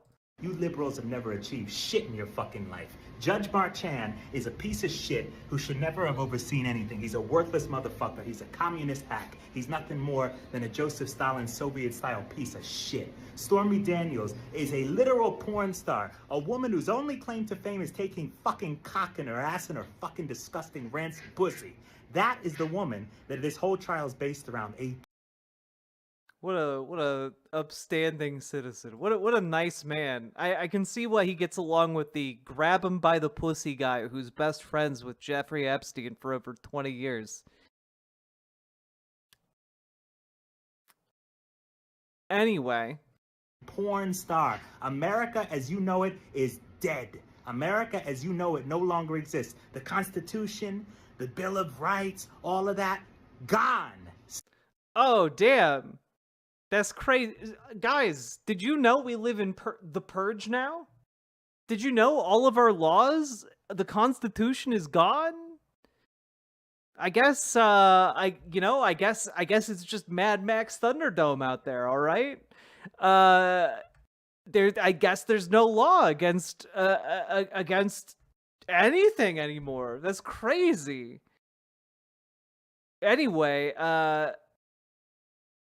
unfortunately, we are still banned by TOS, so I would never say anything. I would never say anything to disparage Joey Manorino.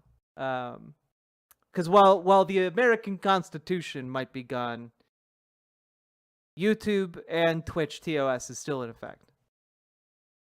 Stolen by Joe Biden and Kamala Cumrag Swallow It Up Harris. Jesus Christ, dude. What? My God, dude. Kamala, what? You know, at this point, guys, there's a certain point in all of this where the cuck phrenology rears its ugly head once again. And that head, of course, looks an awful lot like Joey Manorino's. But, we can't get too hung up on that. All I'm saying here is that the cuck phrenology seems to be winning out here. Because, as we all know, the cucks and the cuck phrenologists, phrenology subjects tend to project their own insecurities on others. Much like how they project their sexual enjoyment onto others in sexual encounters, they must project other things and other feelings onto others as well. Yeah, I think what we're seeing here is like some really weird. Not gonna lie, I read it as this man is weirdly attracted to both Stormy Daniels and Kamala Harris. That's my read on this situation. My read is kind of that it seems like he wants to have sex with the vice president. Or rather sit in a chair near the vice president as somebody else has sex with her. But you guys really you guys get where I'm coming from here. Yeah, I think Joey has a thing here. I think he's got a thing and he's making it all of our problem. Also, my dude, thank you so much for the raid. Welcome, raiders. Folks, shout out to my dude over in Twitch. Go give him a follow, folks. Go give him a follow. We got the lefty friendos in here. Go give him a follow. And yeah, we're doing Hog Watch, one of the best segments of my show.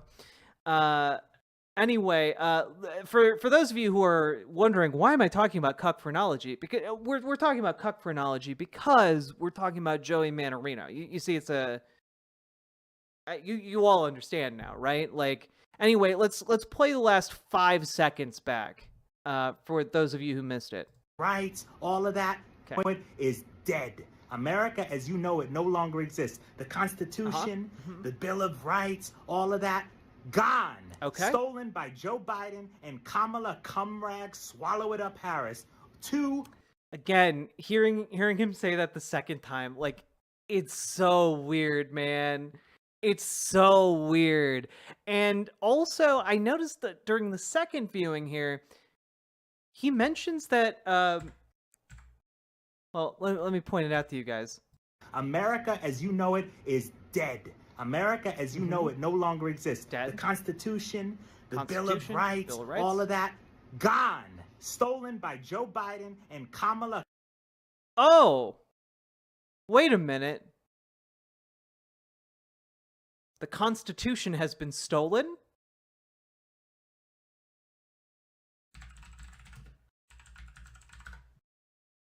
the Constitution, you say. The Constitution of the United States. Gee, who could be behind this? You don't think? No. It couldn't be.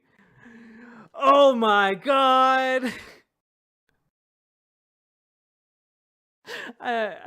Man, these people are unreal, man. Someone get Nicolas Cage on the phone. All right, anyway. A comrade, swallow it up, Harris. Two worthless communist hacks. Don't even think about. Man, I wish they were worthless communist hacks. Instead, they're worthless neoliberal hacks. I wish they were communists, though. I feel like they'd get maybe a little bit more done. Ever changing your vote for Donald Trump because some fake kangaroo scam court indicted him on some fake kangaroo scam trials. This is the day America, the United States. Just out of curiosity, what Joey, just out of curiosity, what do you think a fake kangaroo scam is? Like, what? I desperately want you to outline a fake kangaroo scam to me, because I've got a lot of questions, and I'm sure none of them are accurate to what's going through your intriguing mind. Bro's just saying, oh yeah, no, he's basically just playing Mad Libs with his mouth right now. I just, oh, koalas are the scam. Yeah, you think you're about to get a cuddle, but then you get chlamydia. That's a fake kangaroo scam right there, if I ever knew it. Fake kangaroos are called wallabies. States of America, whatever the fuck you want to call it, has died forever. And what will rise above, what will come back is Donald Trump. And God, is he going to come with a vengeance now. All of you live. Oh yeah, you're really interested in another man coming, huh? I can't say I'm at all surprised by that. Chalk another point up to cuck phrenology on this one.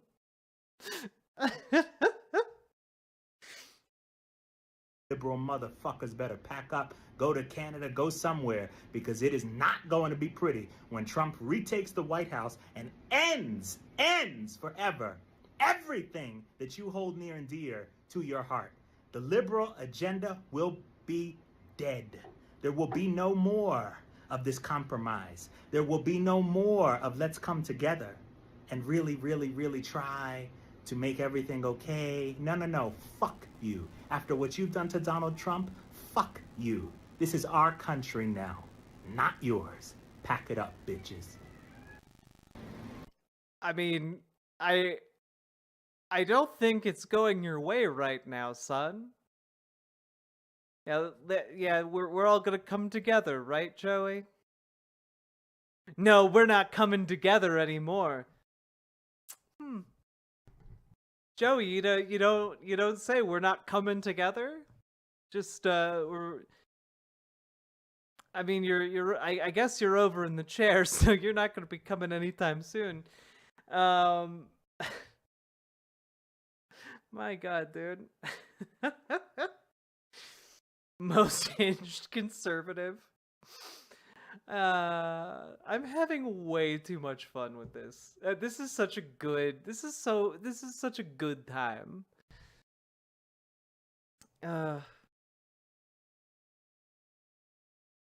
So all right. I did want to just what else is this absolutely unhinged individual posting these days? Like what else is on his timeline here? All right. Trump needs to model his second term on the mold of Francisco Franco. It's the only way to root out communism from America. Oh man, guys, what did I tell you earlier today? Folks? People are going to be full mask off. For those of you who don't know who Francisco Franco was, he was the fascist ruler of Spain.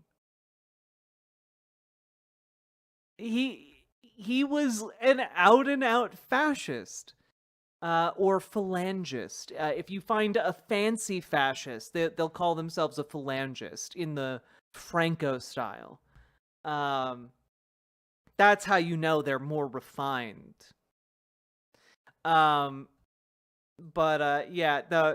He's basically saying we need a fascist dictator to have a American Civil War II in order to kill all the liberals. That's what he's trying to say, man. Oh god, dude. Anyway, the amount of cope here.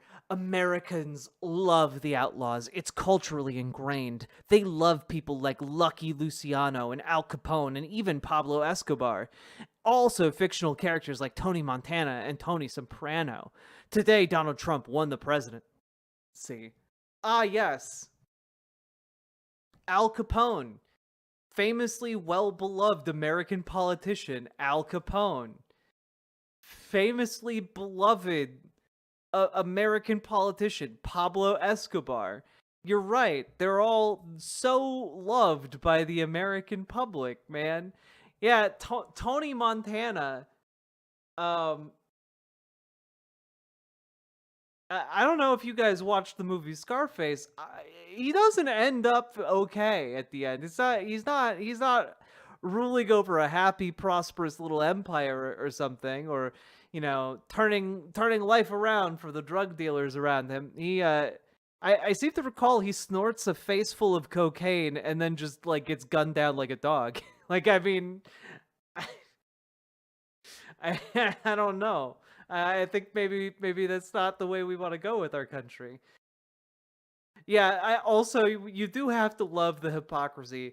Joe Biden is a criminal, but also criminals are the coolest. I can't, man. I can't. It's so silly. It's so silly. Oh, man. They found Trump guilty of fake crimes before they ever found a single one of Epstein's clients guilty of anything. Joey, I think you might find a certain name on Epstein's list, on Epstein's flight logs, in referencing how close and how good of a friend he was to Jeffrey Epstein. I think you might find it a little bit interesting that Donald Trump stated in an interview that he had been close personal friends with the very fun Jeffrey Epstein for over 15 years, and then continued to have Jeffrey Epstein, a convicted child rapist, continue to come to Mar-a-Lago for an additional, I believe, 7 years? Maybe 8 years? Maybe even 10 years? I'm a little wiggly on the dates, but the length of their relationship was over 20 years. Joey. But sure, definitely trust the guy who is friends with the most infamous child molester on the planet. And also talked about grabbing people by the pussy. Grabbing them by the pussy. They just let you do it, apparently. Anyway.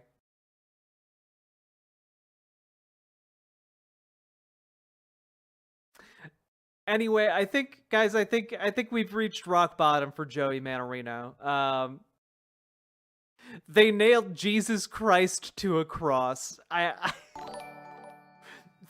I can't, dog. Joey Manorino and Trump could be Carmen Sandiego villains law.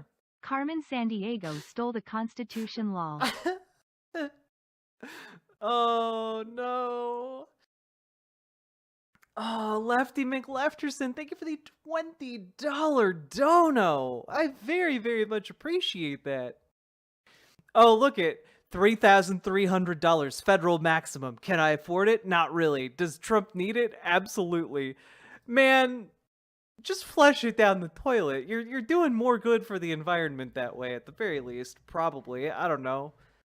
My God, dude. Also, what is this? You're making this very. Oh, I can't show this on stream, unfortunately. Dropout TV, wonderful network. I cannot show that due to DMCA reasons. Oh my god, where's Carmen San Diego? God, dude. Yeah, I don't know. Maybe the guy who stole nuclear state secrets shouldn't be trusted with your underage children. I'm just throwing that out there. Anyway, speaking of infamous, people with sussy histories regarding children, here's Dom Luker, whose main claim to fame seems to be posting reactionary content on Twitter and also posting like a screenshot of child sex abuse material on Twitter. Anyway, here he is over here talking about this current situation. All right, let's see what this man who has the ear of Elon Musk has to say about this whole Donald Trump going to jail. So, starting us off, I'll admit, it is pretty damn sad that we have to start this day off like this to address the Trump situation. So, let's get into it. We're seeing news reports and multiple different stories on the television that President Donald Trump could possibly go to jail. And we've been also seeing reports that the Secret Service has been preparing for procedures on the case that if he needs to go to jail, on how they can protect him.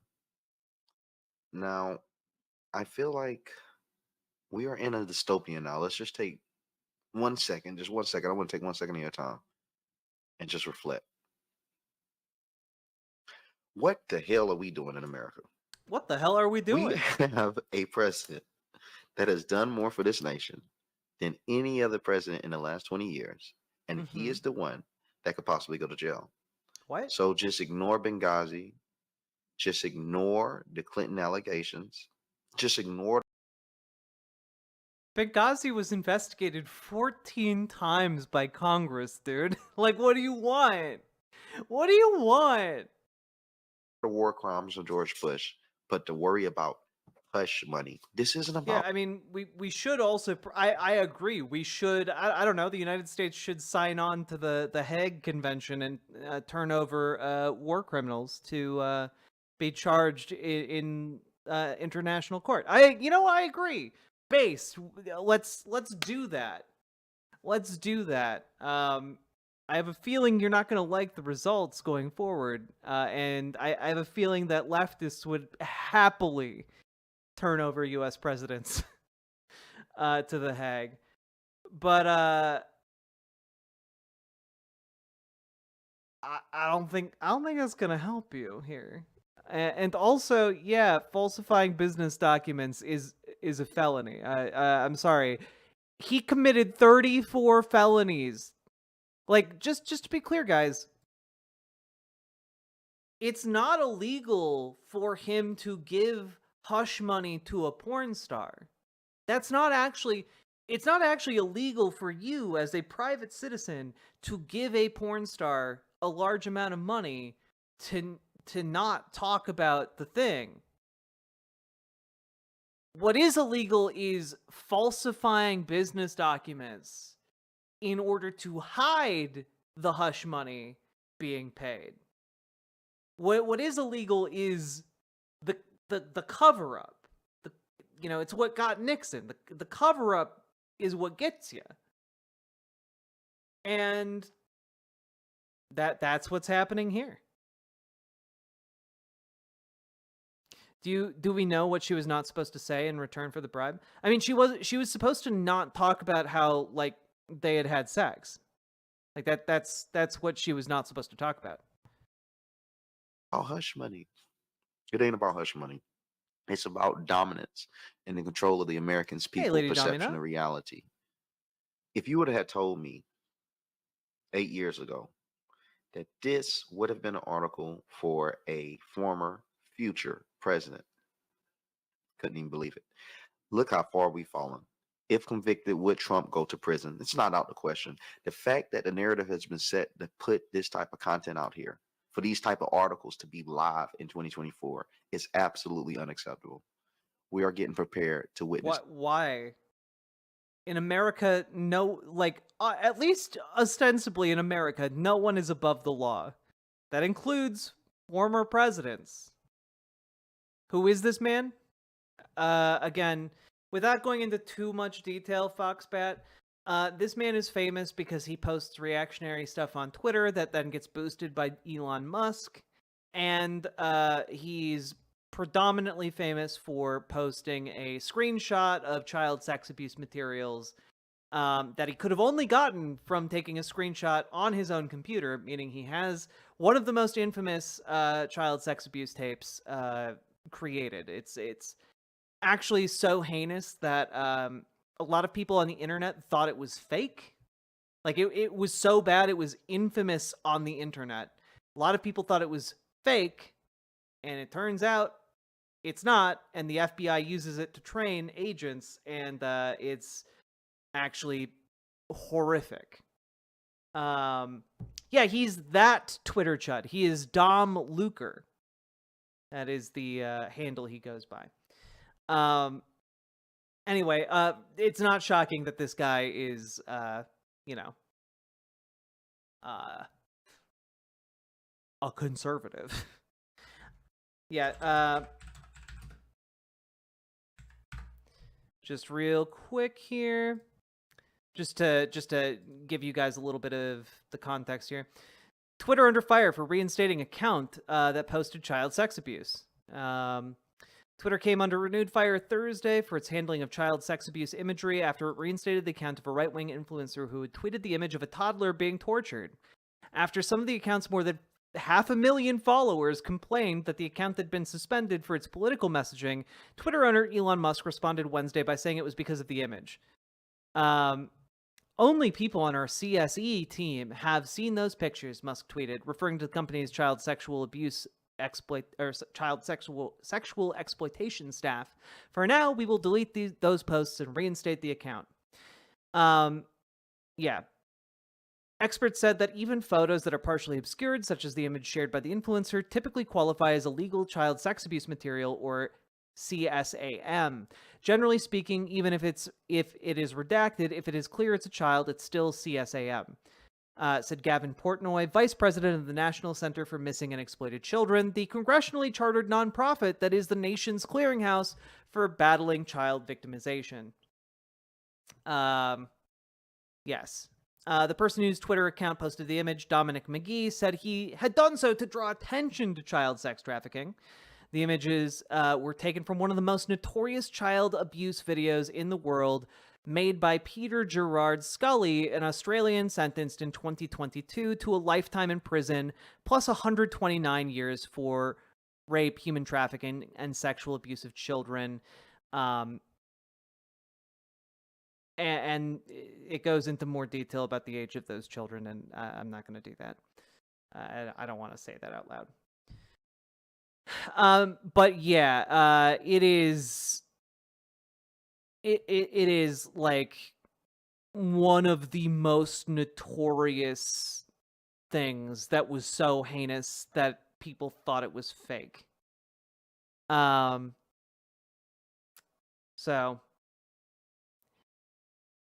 yeah. Also, hello, Ms. Milena. Anyway, that's who Dom Luker is. That's who this guy is. It's the greatest election of all time.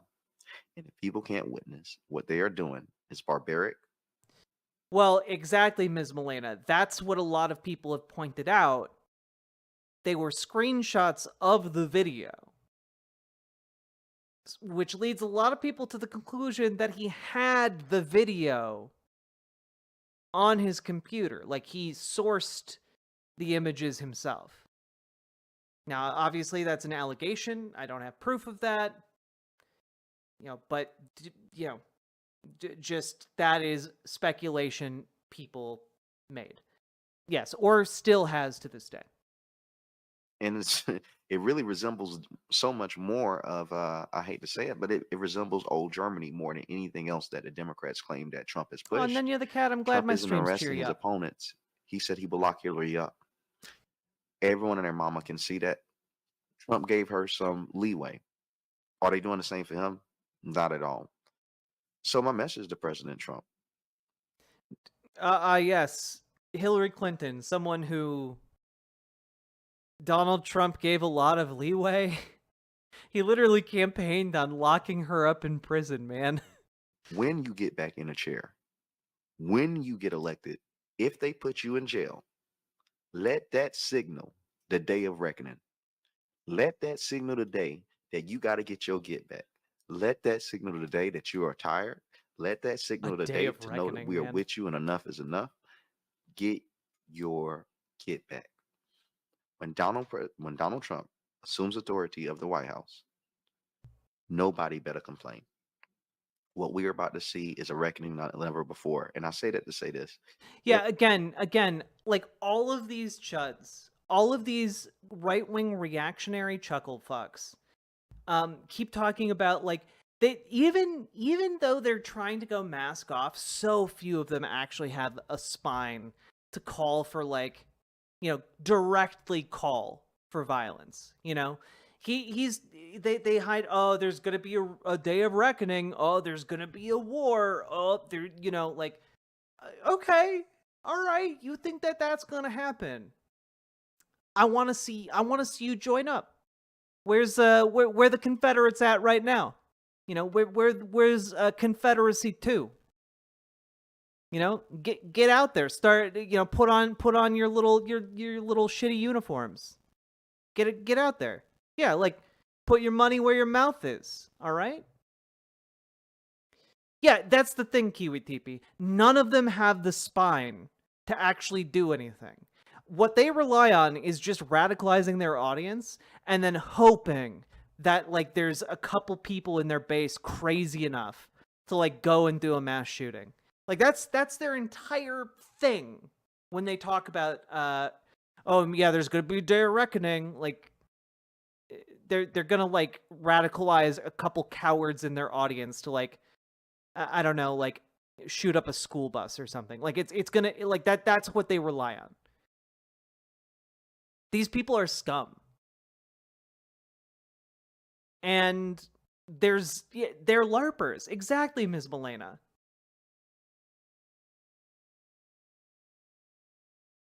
Do you think if Trump goes to prison, he'll write a book about his struggle? I mean, that would imply he would ever write a book himself. We know he hasn't done that. Every president reaches their full extremes their last 4 years. Now, what did we get with President Obama? First 4 years, we got a whole lot of yes, we can, motivation, and gaining dominance over Washington as a whole for the Democratic Party. That was the first 4 years. Once they gained that, we definitely seen a shift in the last 4 years. Things got a whole lot wilder today. I mean, for God's sakes, we witnessed gay marriage for the first time during Obama's last 4.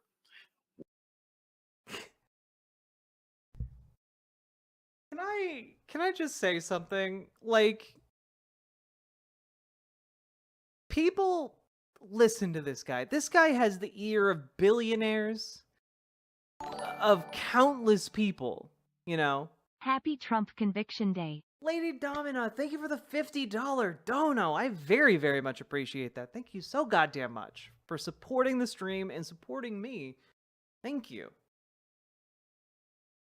But this guy has such a poor grasp of politics. He's like, yeah, in the first 4 years, Obama solidified Democrat control over Washington. It's like, yeah, that's what every president does.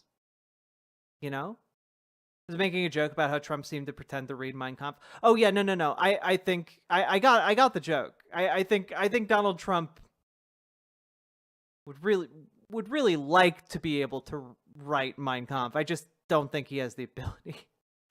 I don't think he has the attention span for it. But like he's like, oh yes, the Obama won and the Democrats took over Washington. What do you think happens when a president wins? Yeah, their party generally takes over Washington. That's generally what happens. But also, it's really interesting that you didn't list any policies. You didn't list any policies, and then you're like, but then we saw the second term, and gays were allowed to get married. And I can't help but notice here that, like, Obama didn't do anything for that. That was the Supreme Court. The Supreme Court legalized gay marriage. That wasn't the Obama administration. Like, what are you talking about? Like, even if we gave you the premise that, like, oh yeah, Obama came in, and that's all he did during his first 4 years. Even if we granted you that, that's not how, like, the Supreme Court is not Obama. Dragonfly, you get good sleep, all right? Get good rest. Hope that cold doesn't catch you. Anyway. What do you think President Trump will be during his last 4? Why do you think they're doing all these fundraisers on the Democratic Party? Why do you think Bill? What are you talking about? Both parties do fundraisers. What are you talking about? Man, oh man. Clinton, Obama, and Joe Biden teamed up for a fundraiser in New York. And it's barely getting any press because they are getting all their funds up. Why do you think they're sending money out to Ukraine? Why do you think they're sending money out to Israel? They're sending money to Ukraine because Ukraine is currently being invaded by Russia, and we have a good relationship with Ukraine and don't want to see the region destabilized. And we're sending money and bombs to Israel because it's a convenient way for us to basically sell our military, our used military gear. And frankly, because we have imperial ambitions that trump any kind of humanitarian or, like, actual worthwhile goals. They're getting their funds up to get some of that money back on the back end to prepare for the fight in 2028. Believe it or not, it's all or nothing for this jail. They have, in my opinion, given up this fight. If they're not fighting fair politically, they've given up. And they say, well, why can't they just cheat again? They can't cheat again because narratives are everything. The narrative isn't in place for them to be able to cheat again. We don't have a lockdown, and they don't have the propaganda of a lot. Yes. The complicated mechanism of stealing an election, stymied by the lack of narrative. What? I thought you were trying to say they controlled the media and controlled the voting systems and controlled every aspect of the voting and the media. Like, you literally made the argument that the Democrats control the media earlier on when you were pointing at all the media coverage around Trump. Like,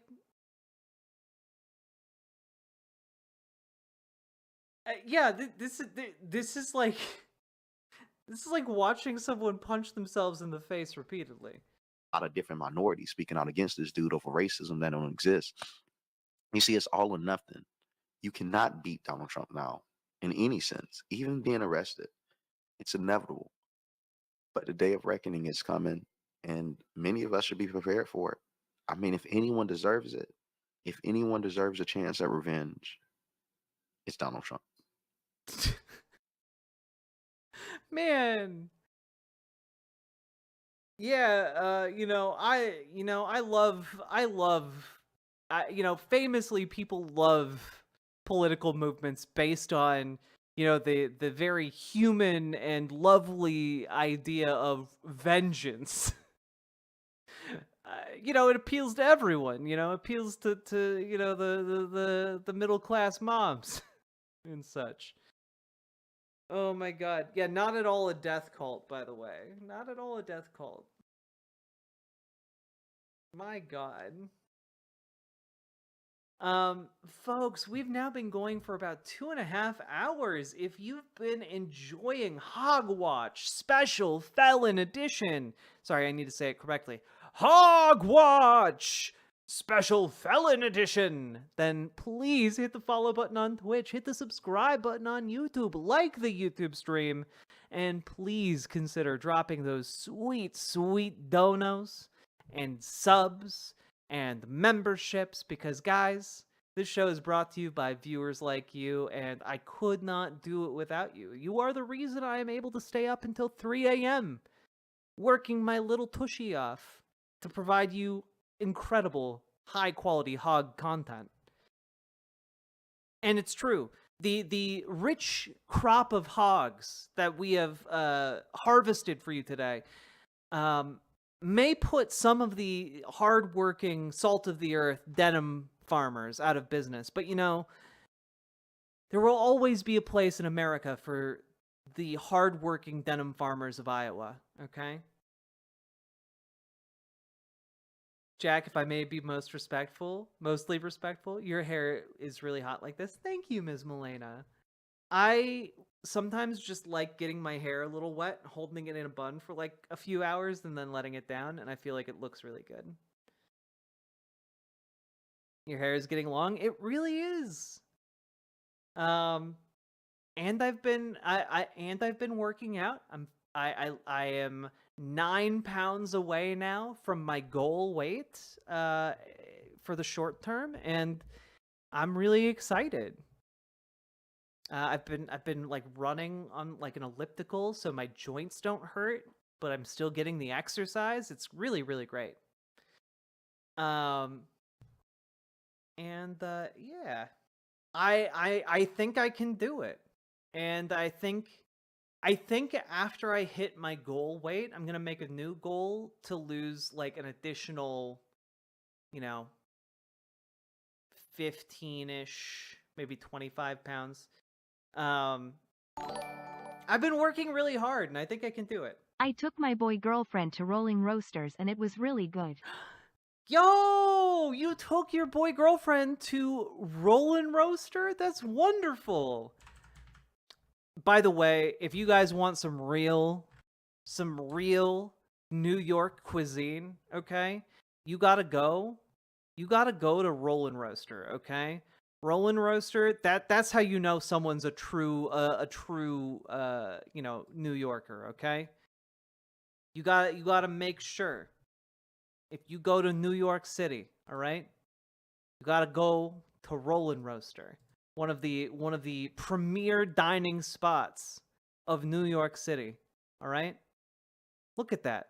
Look at this. This building was built to withstand nuclear war, okay? They built it with the aesthetics that would survive the apocalypse. And you know what? It's still standing there right now, all right? It's still there, looking the same as it did the day it was finished. And let me tell you, the food, pretty goddamn good. Pretty good. You can get a lot of food for not a lot of money, and you know what? They still play the same ad on TV that they made in the 1980s. Let's just Not so fast, Rollin' Roaster. We're not so fast, Rollin' Roaster. We're taking the time, making everything just right. Waking up your appetite. We give you real roast beef, bigger burgers, cooked the way you want. At Rollin' Roaster, the not so fast food restaurant. At Rollin' Roaster, we take just a few extra minutes to make fast food great food. Rollin' Roaster, Emmons and Nostrand Avenues in Sheepshead Bay, Brooklyn. The only location that's still open is the Brooklyn location, and I gotta say, these fries just slathered in their cheese sauce, and of course it's cheese with a Z. this is top tier food. If you've had like a few drinks and you need like you got the food cravings, you know? You want to go, you want to get these fries and you want to get them just slathered in cheese.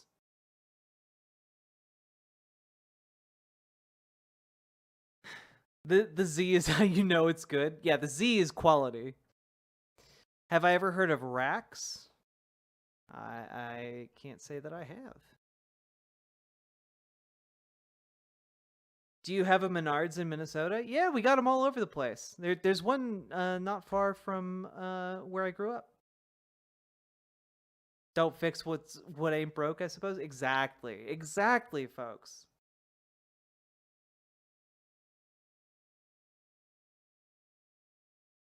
Also, if you spend over $40 at Rollin' Roaster, they give you or it might be even $20. If you spend over a certain amount of money, they give you just a free pizza. And the pizza is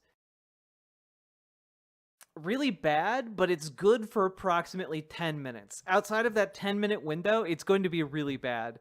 Inside the 10-minute window, it's going to be delicious because it's free.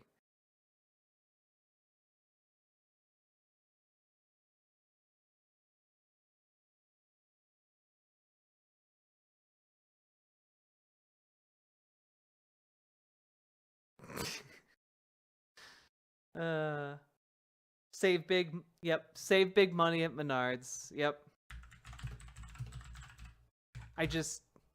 We'll just here's the jingle that made me giggle for so long as a child.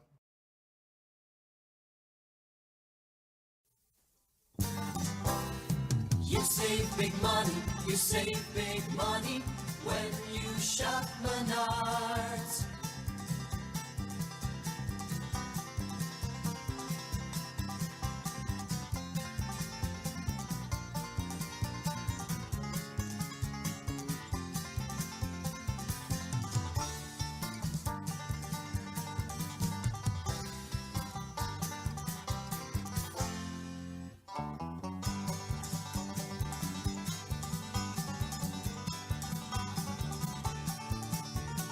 Plumbing, electrical appliances too. The savings will always come right back to you. You'll save big money when you shop Menards.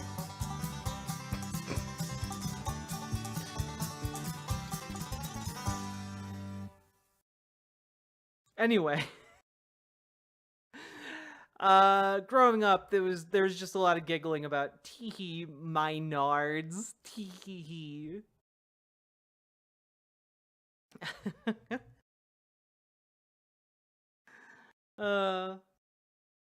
God. I actually met the couple who wrote that jingle, came to my school and talked about writing jingles. That's cool, Corn Pop for Prez. The banjo was killing me, right? God.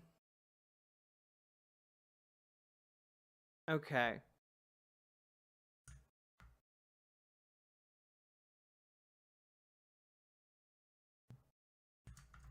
Let's see what's going on here. Ah, yes. Now we have... I do have to show you guys this. Okay, I do have to show you guys this. Oh God. Oh God. Oh God. Oh God. Oh God. All right. Also, chat, just as a heads up, we only have 83 likes on the stream. I know there's like 250 people watching the stream right now. Go hit the like button on the YouTube. Go hit the YouTube like button. Hit the button. It's free. You can support the stream for free. Let's go.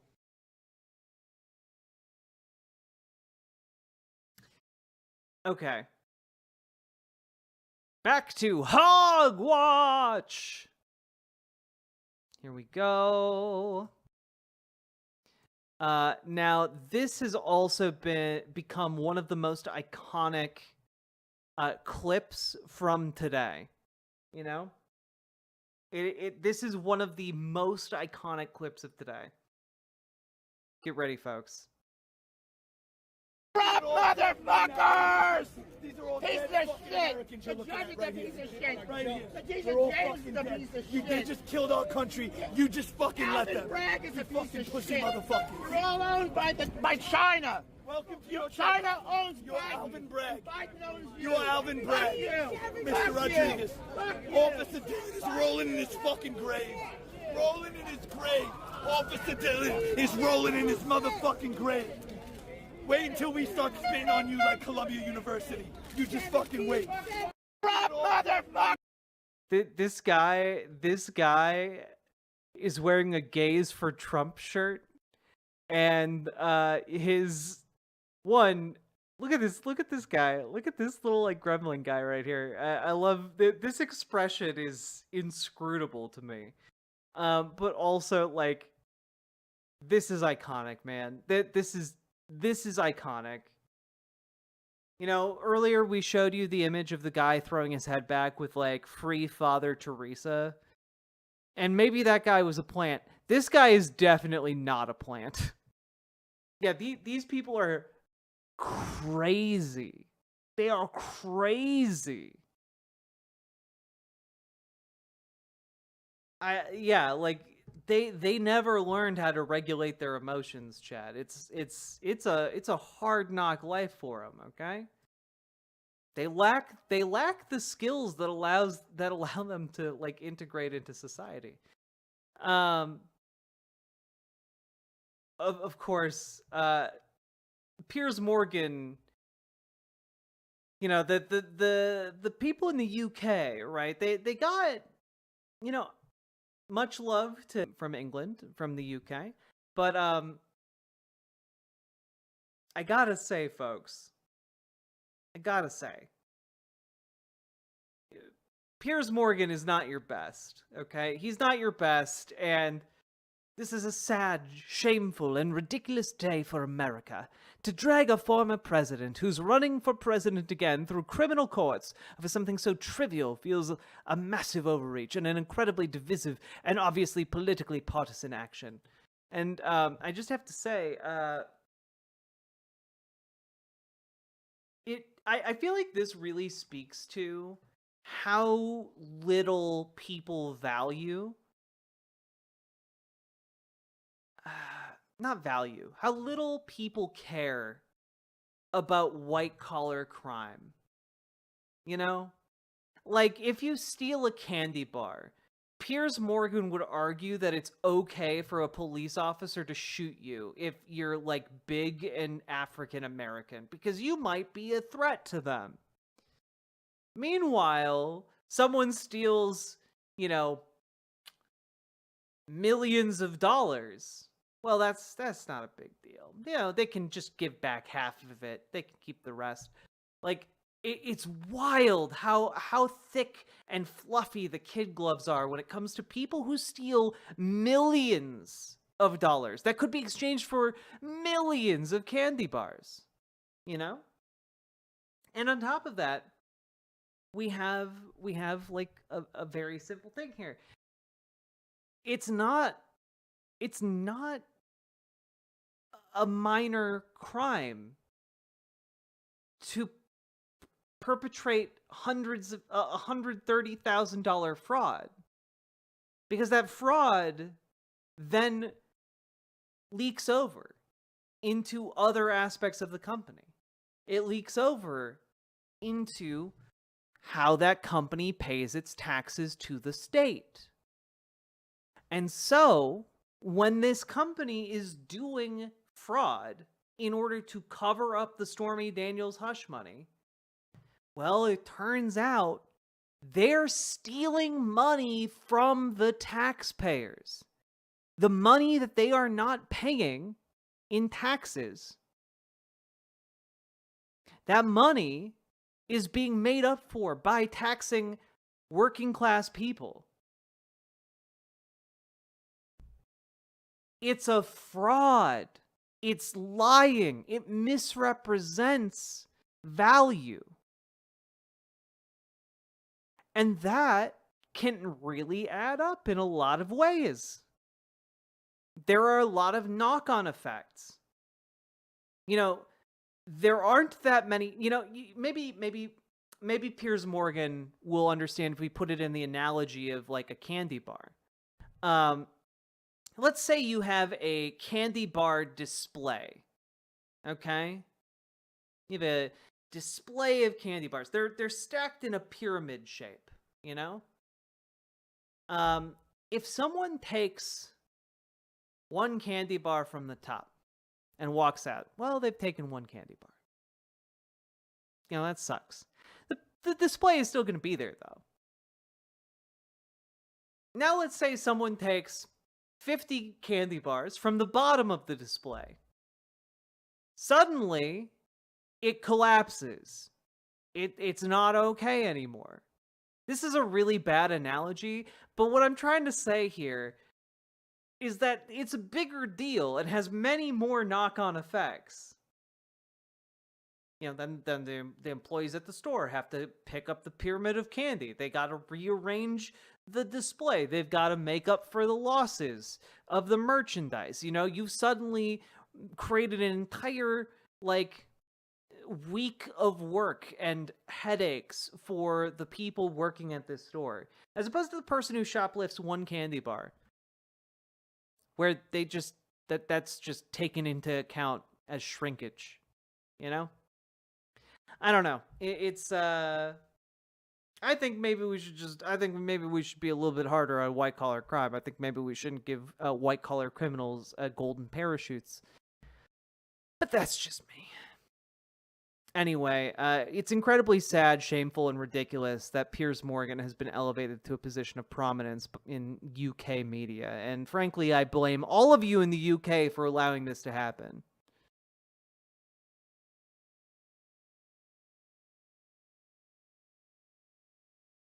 God. Anyway, let's check in with Tucker Carlson. How's Tucker Carlson doing? How's Tucky Tuck doing? Import the third world, become the third world. That's what, man. We're really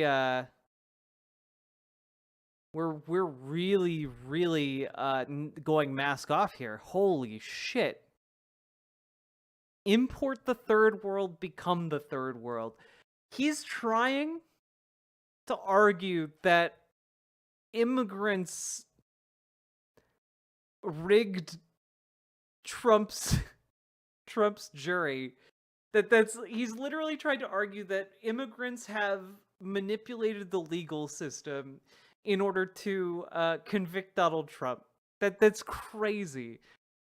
Tucker Carlson, who do you think? What kind of? Do you think the cartels are behind this? Did Pablo Escobar's ghost come back to like lead a insurrection? Like what's going on? Anyway, let's get back to the rest of his tweet here. That's what we just saw. This won't stop Trump. He'll win the election if he's not killed first. By the way, Tucker Carlson has been pushing the idea that the Democrats have been attempting to assassinate Donald Trump since the FBI raid on his Mar-a-Lago property.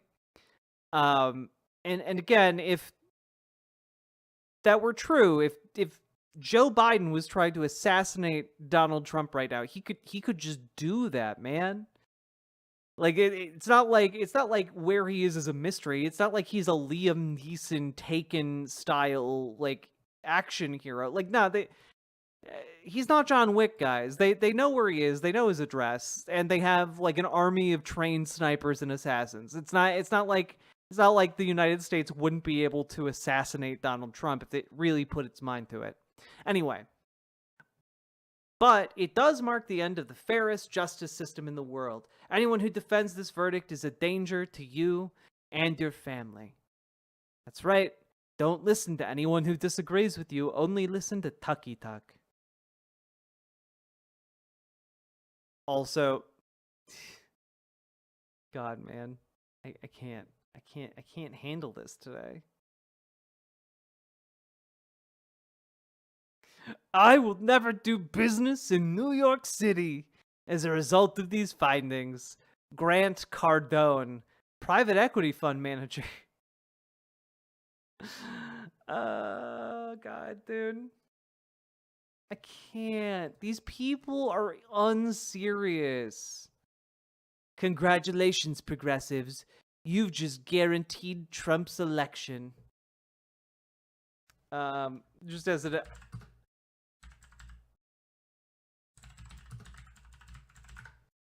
just as an FYI, who's this Mike Lee character? He's a guy who thinks that the solution to climate change is to fall in love, get married, and have some kids. He literally brought this to Congress. He literally brought this visual aid in case you guys forgot what babies look like. You know, babies, that thing none of us know what they are or what they visually look like. Utah isn't sending us their best. Man, they're not even sending us their worst. Like they're sending us like fucking bottled air, man. Just bottled farts. Also, yes, notably, Mike Lee voted against giving money to 9/11 survivors and first responders to cover their medical costs. He's a cool guy, is what I'm trying to say. What a ding-dong. Also, maybe we can talk about two absolute insane individuals, okay? We gotta talk about one guy we don't usually talk about on this show. I don't find him terribly interesting. I should probably talk about him a bit more. Dan Bongino. How are you doing, Dan Bongino? You having a normal one today? Keeping it together? No one is safe. Pick a side. Oh. Okay. Dear liberal commie fuckwads, warning you now, you'll be drinking your delicious drinking your delicious tears in November. Laugh now, motherfuckers, you'll be crying soon. Bank on it. I don't think he's okay. He retweeted himself, guys. This is like, he's so mad. He retweeted this tweet. Man.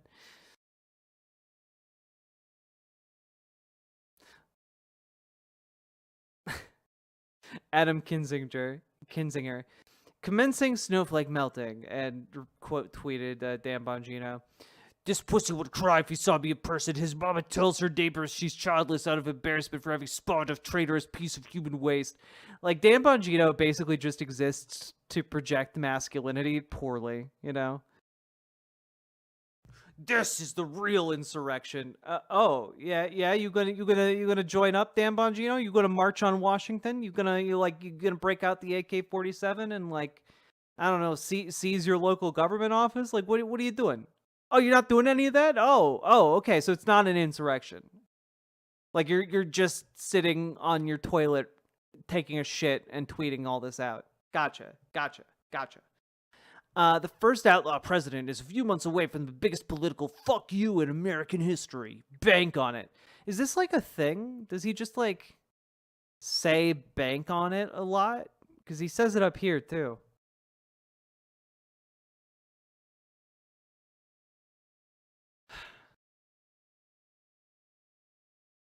He also quote tweets himself a lot, man. Look at this. Quote tweet himself. Retweeted himself. Retweeted someone quote tweeting him. Retweeted himself.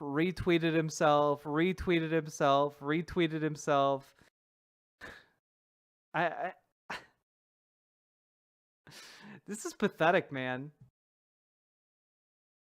The irony about this for the scumbag commie libs is that the cold civil war they're pushing for will end really badly for them.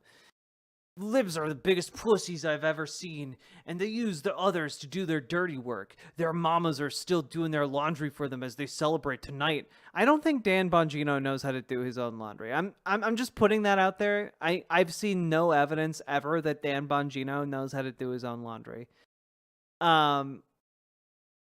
Their mamas are still doing their laundry for them as they celebrate tonight as their long-sought goal of the destruction of the Republic has been reached, but they're not ready for what comes next. They never have been. It's all revolutionary cosplay to them. Man, again, the projection here is ridiculous. Not anymore. It's all real now. You assholes wanted it. Now you've got it. Good luck. It's just like,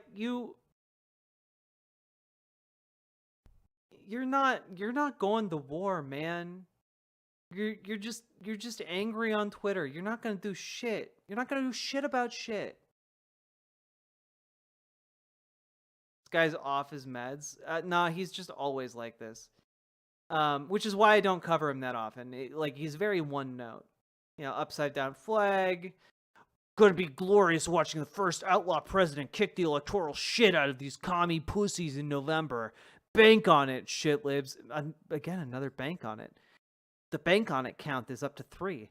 Laugh now and down your cocktails because we'll all be slurping up your delicious tears in a few months. Cash that check and spend it. It's going down. Man, he really wants to drink the excretions of liberals. Maybe, you know what? Cuck phrenology? To all the blind who now see, welcome to the revolution. It's on. Biden DOJ apparatchik Matthew Colangelo, standing right behind Bragg right now, says it all. Cool. God, dude.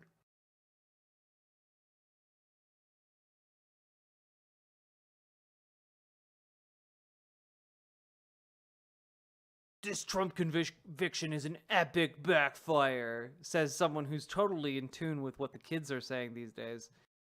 I've never voted for Donald Trump before, but I will certainly be voting for him now. The Democrats are a clear and present danger to truth, justice, and the American way. They must be defeated. MAGA. Oh, yeah. Oh, we're done now. Some guy named Daniel Kotzin is gonna vote for Trump. That surely indicates a sea change. I just donated. Oh, this Scott Adams. Yeah, I bet he's having a normal one. I just donated to Trump. The donation page crashed from traffic. This is the hill to die on. The hill to die on apparently is giving a grifter who is using you to pay his legal bills money. Yeah, you see, the real way to beat the Nigerian prince email scam is to simply give them your money. That will surely defeat them.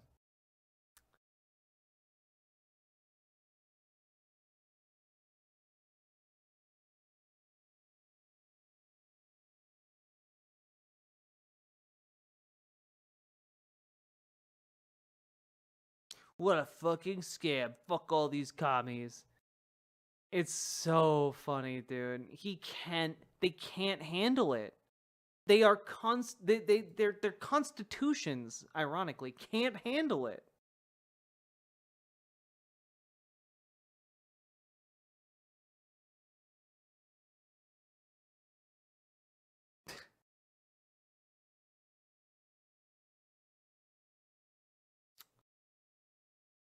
And now we come to Cernovich.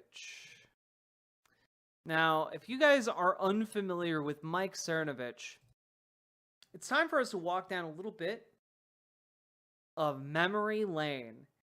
If you've never heard his name, he is one of the guys who became big during Gamergate. Back in like 2012, like he started getting really big as like a lawyer who just wanted to, push for ethics in video games, and ever since then, he's just become more and more embedded into like the Republican apparatus when it comes to at least like the fringe meme culture, right? And he continued to gain popularity until he started pushing this thing called Pizzagate. And Pizzagate was basically a conspiracy that noted that Hillary Clinton's leaked emails had a lot of reference to cheese pizza, which was abbreviated as CP, which also, as an abbreviation, works for child pornography. And so that led a lot of people to assume that in Hillary Clinton's email, whenever the word cheese pizza was used, they were actually talking about like child sex trafficking. And specifically, they came to believe that there was a child sex trafficking ring in the basement of a building called Comet Pizza. Now, this wound up escalating to a very great degree, to the point where an insane, crazy conservative conspiracy weirdo, boosted by Mike Cernovich, among others, went to Comet Pizza, or Comet Ping Pong? Yeah, Comet Ping Pong, sorry.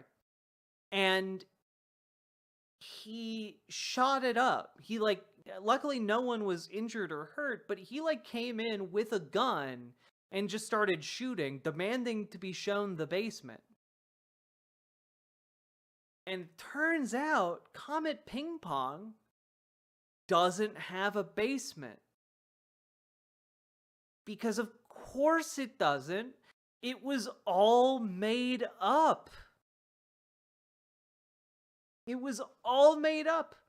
There's no child sex trafficking ring under the pizza parlor near Congress.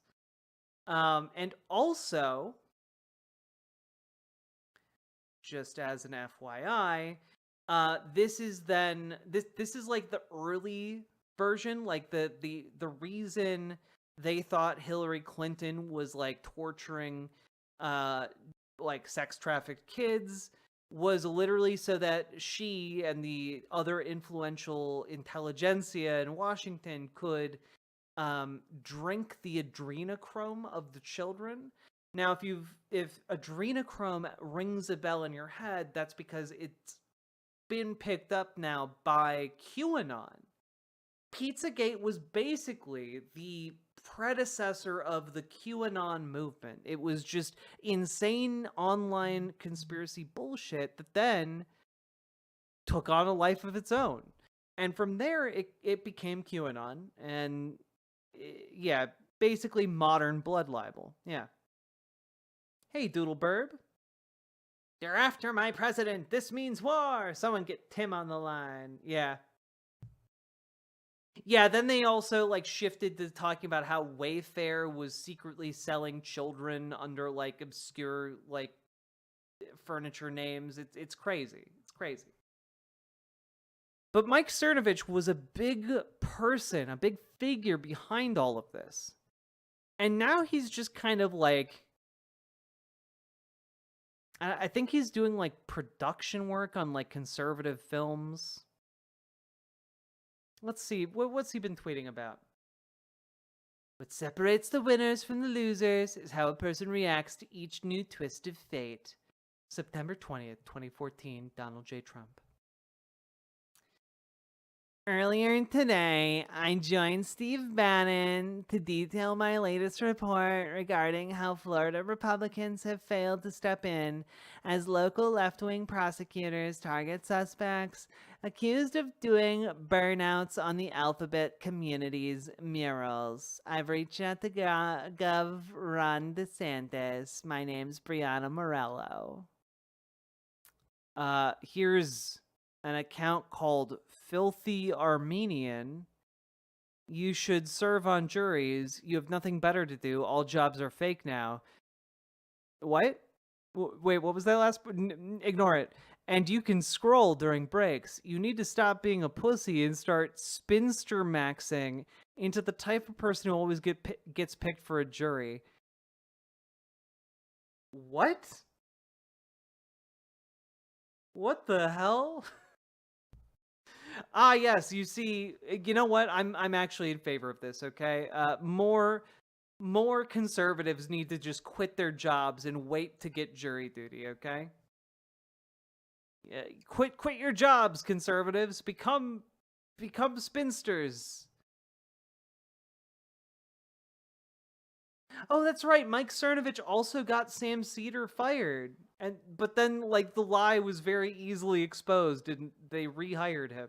Like crazy stuff, man. Just retweeting folks. I need original Cernovich content. Blocked a lot of people who are trying to demoralize. Voting doesn't matter. These people are feds and working for left-wing NGOs. If they believed voting didn't matter, they'd have other hobbies. Why even talk politics or media? Exactly. Block and ostracize all of those types. She could have been a hero. No will. A common trait of conservatives and their fake holier-than-thou morality. It's about this case on... Yeah, it turns out, like, one of the jurors, like, was like, Truth Social is a good source of information or something, and they, now, like, conservatives have latched on to her and been like, she could have been a contender, no!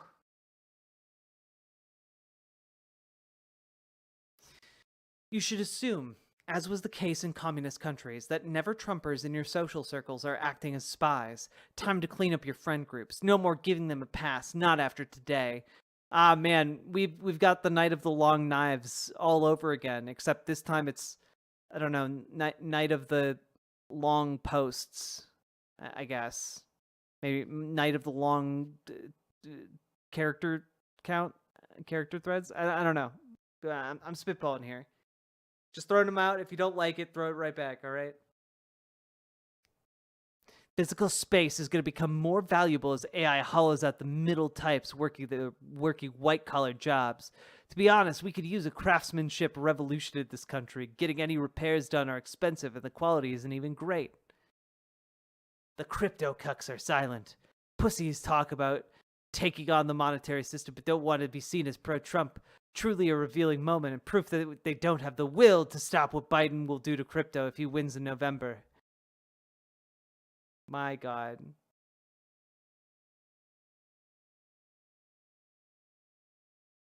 The only people who honestly state that they can't put their biases aside are conservatives. That's why we get screwed in political trials. Liberals always insist they could be impartial, which is complete bullshit.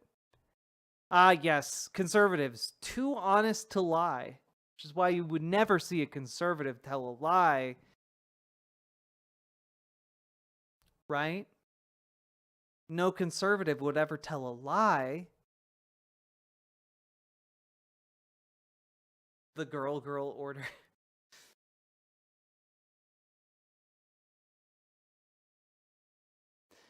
God, replying to regimes like Franco's did not just come out of nowhere. And this guy is responding to Charles Hayward.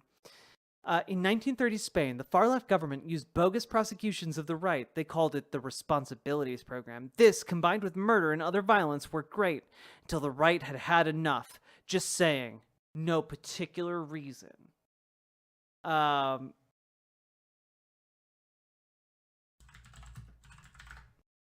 I just have to say, right?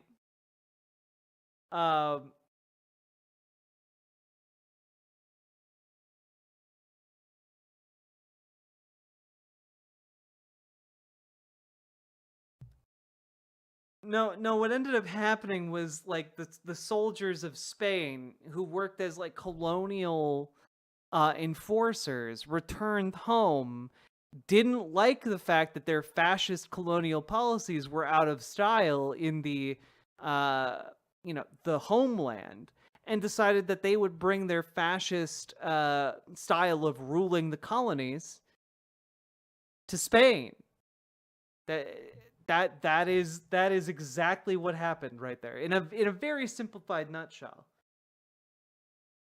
And meanwhile, Cernovich, there'd be no Franco. It'll be cartels and mercenaries like balkanized violence. The worst outcome for everyone, even the rich/elite. They think their security won't take their stuff too. Democrats are trying to usher in a horror film. The coming election is the last chance. Cernovich is literally saying, like, if Biden wins a second term, we're basically going Mad Max up in here. We're basically, it's time for the purge for real life this time. Incredible. Trump could win in a landslide. This case could be reversed on appeal, but the bell can never be unrung. We're living in a different country now than the one we woke up in this morning. Yeah, that is how time works.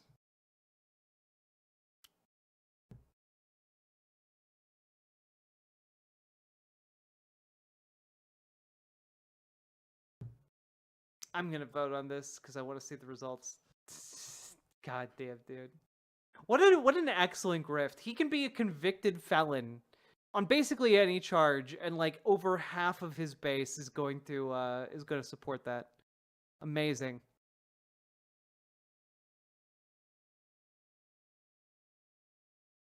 Michael Knowles, I can't even imagine how much the campaign is raking in.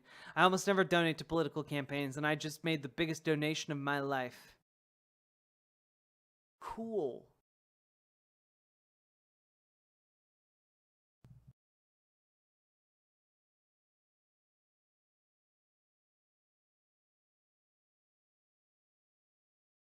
All right. How we doing, folks? We have now been going for over 3 hours. If you've been enjoying the stream, folks, please hit the follow button on Twitch, hit the subscribe button on YouTube, like the YouTube stream. All right?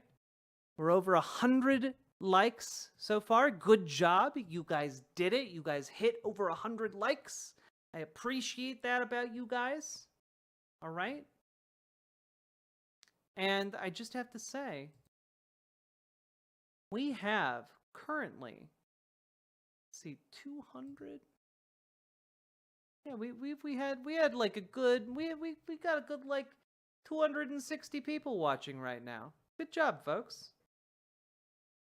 Not too shabby. And folks, please do consider, while you're hitting that like button, consider dropping those sweet, sweet subs, donos, memberships, etc. Because those are what keep me alive. And I very, very much appreciate your support. The show's only made possible by viewers like you, and thank you so goddamn much for those of you who step up and donate. Just want to say thank you to those who have donated tonight on stream.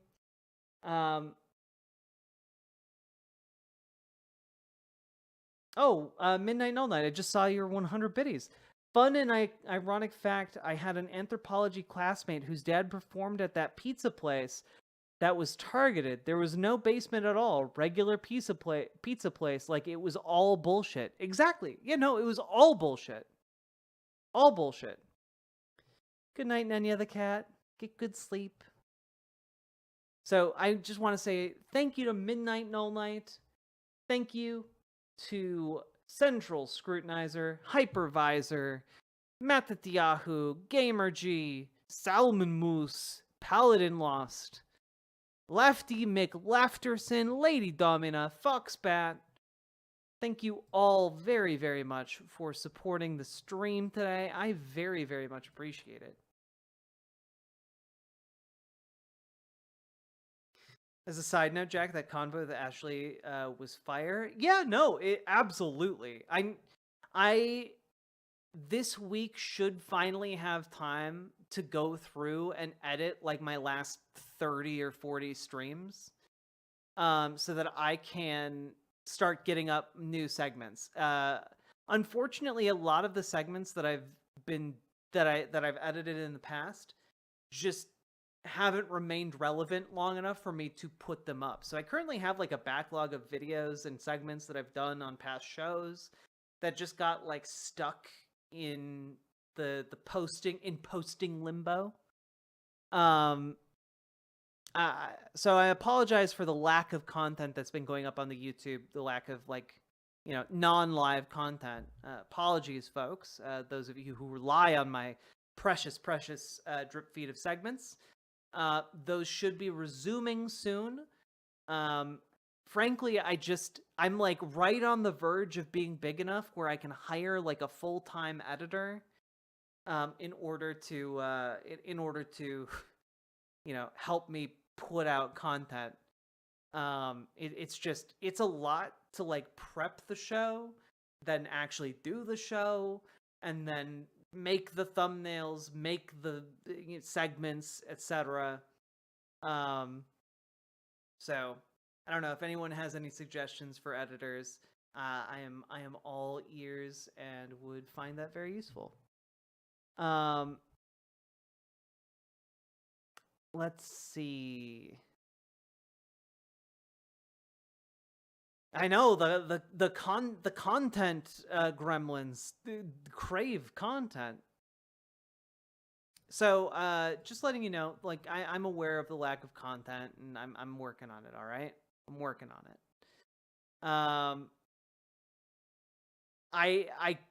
The main issue is that I do not make that much money. I don't make enough money to pay someone like a full wage to do this work. I would like to, but I just don't.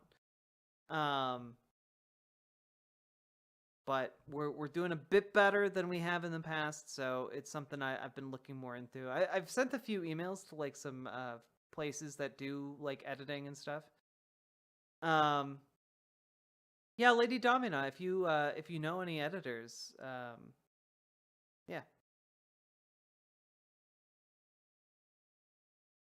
Let's see, folks. What else do we got? I think I am just exhausted.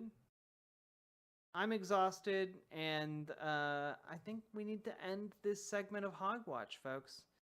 Because it is currently almost 4 o'clock in the morning where I am, and I need to get, like, I don't know, 3 hours of sleep so that I can go do stuff during the daytime.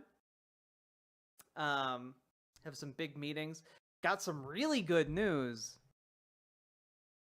But folks, tomorrow night, I should be able to make a really, really exciting announcement. So make sure you tune in, and by tomorrow, I guess I mean later tonight. Make sure you tune in. We've got some cool stuff brewing, and of course, pencil in Wednesday evening. We're gonna be talking with Washington Post reporter and journalist Taylor Lorenz. It's going to be a really great conversation. I'm very much looking forward to it. I've been watching a bunch of her shows that she puts out online, and fascinating stuff. Really looking forward to it. Make sure you're there. And again, Trump is sentenced on July 11th at 10 a.m. Eastern Time. We will be live covering that as well. And what else? Exciting announcement tomorrow. Taylor Lorenz. Well, I'll be working on getting a few more folks. One person I'm hopefully gonna be able to talk to on stream at some point in the near future. Hey, it's Vadim, the guy behind the Creationist Cat. So, we'll be having more guests on as we go. And yes, I hope you all enjoyed the stream. I know for me it was a very pleasant break from being just absolutely exhausted with the world. Today's been a really good day. I feel like a lot of us needed good news. And with that, folks, let's raid into...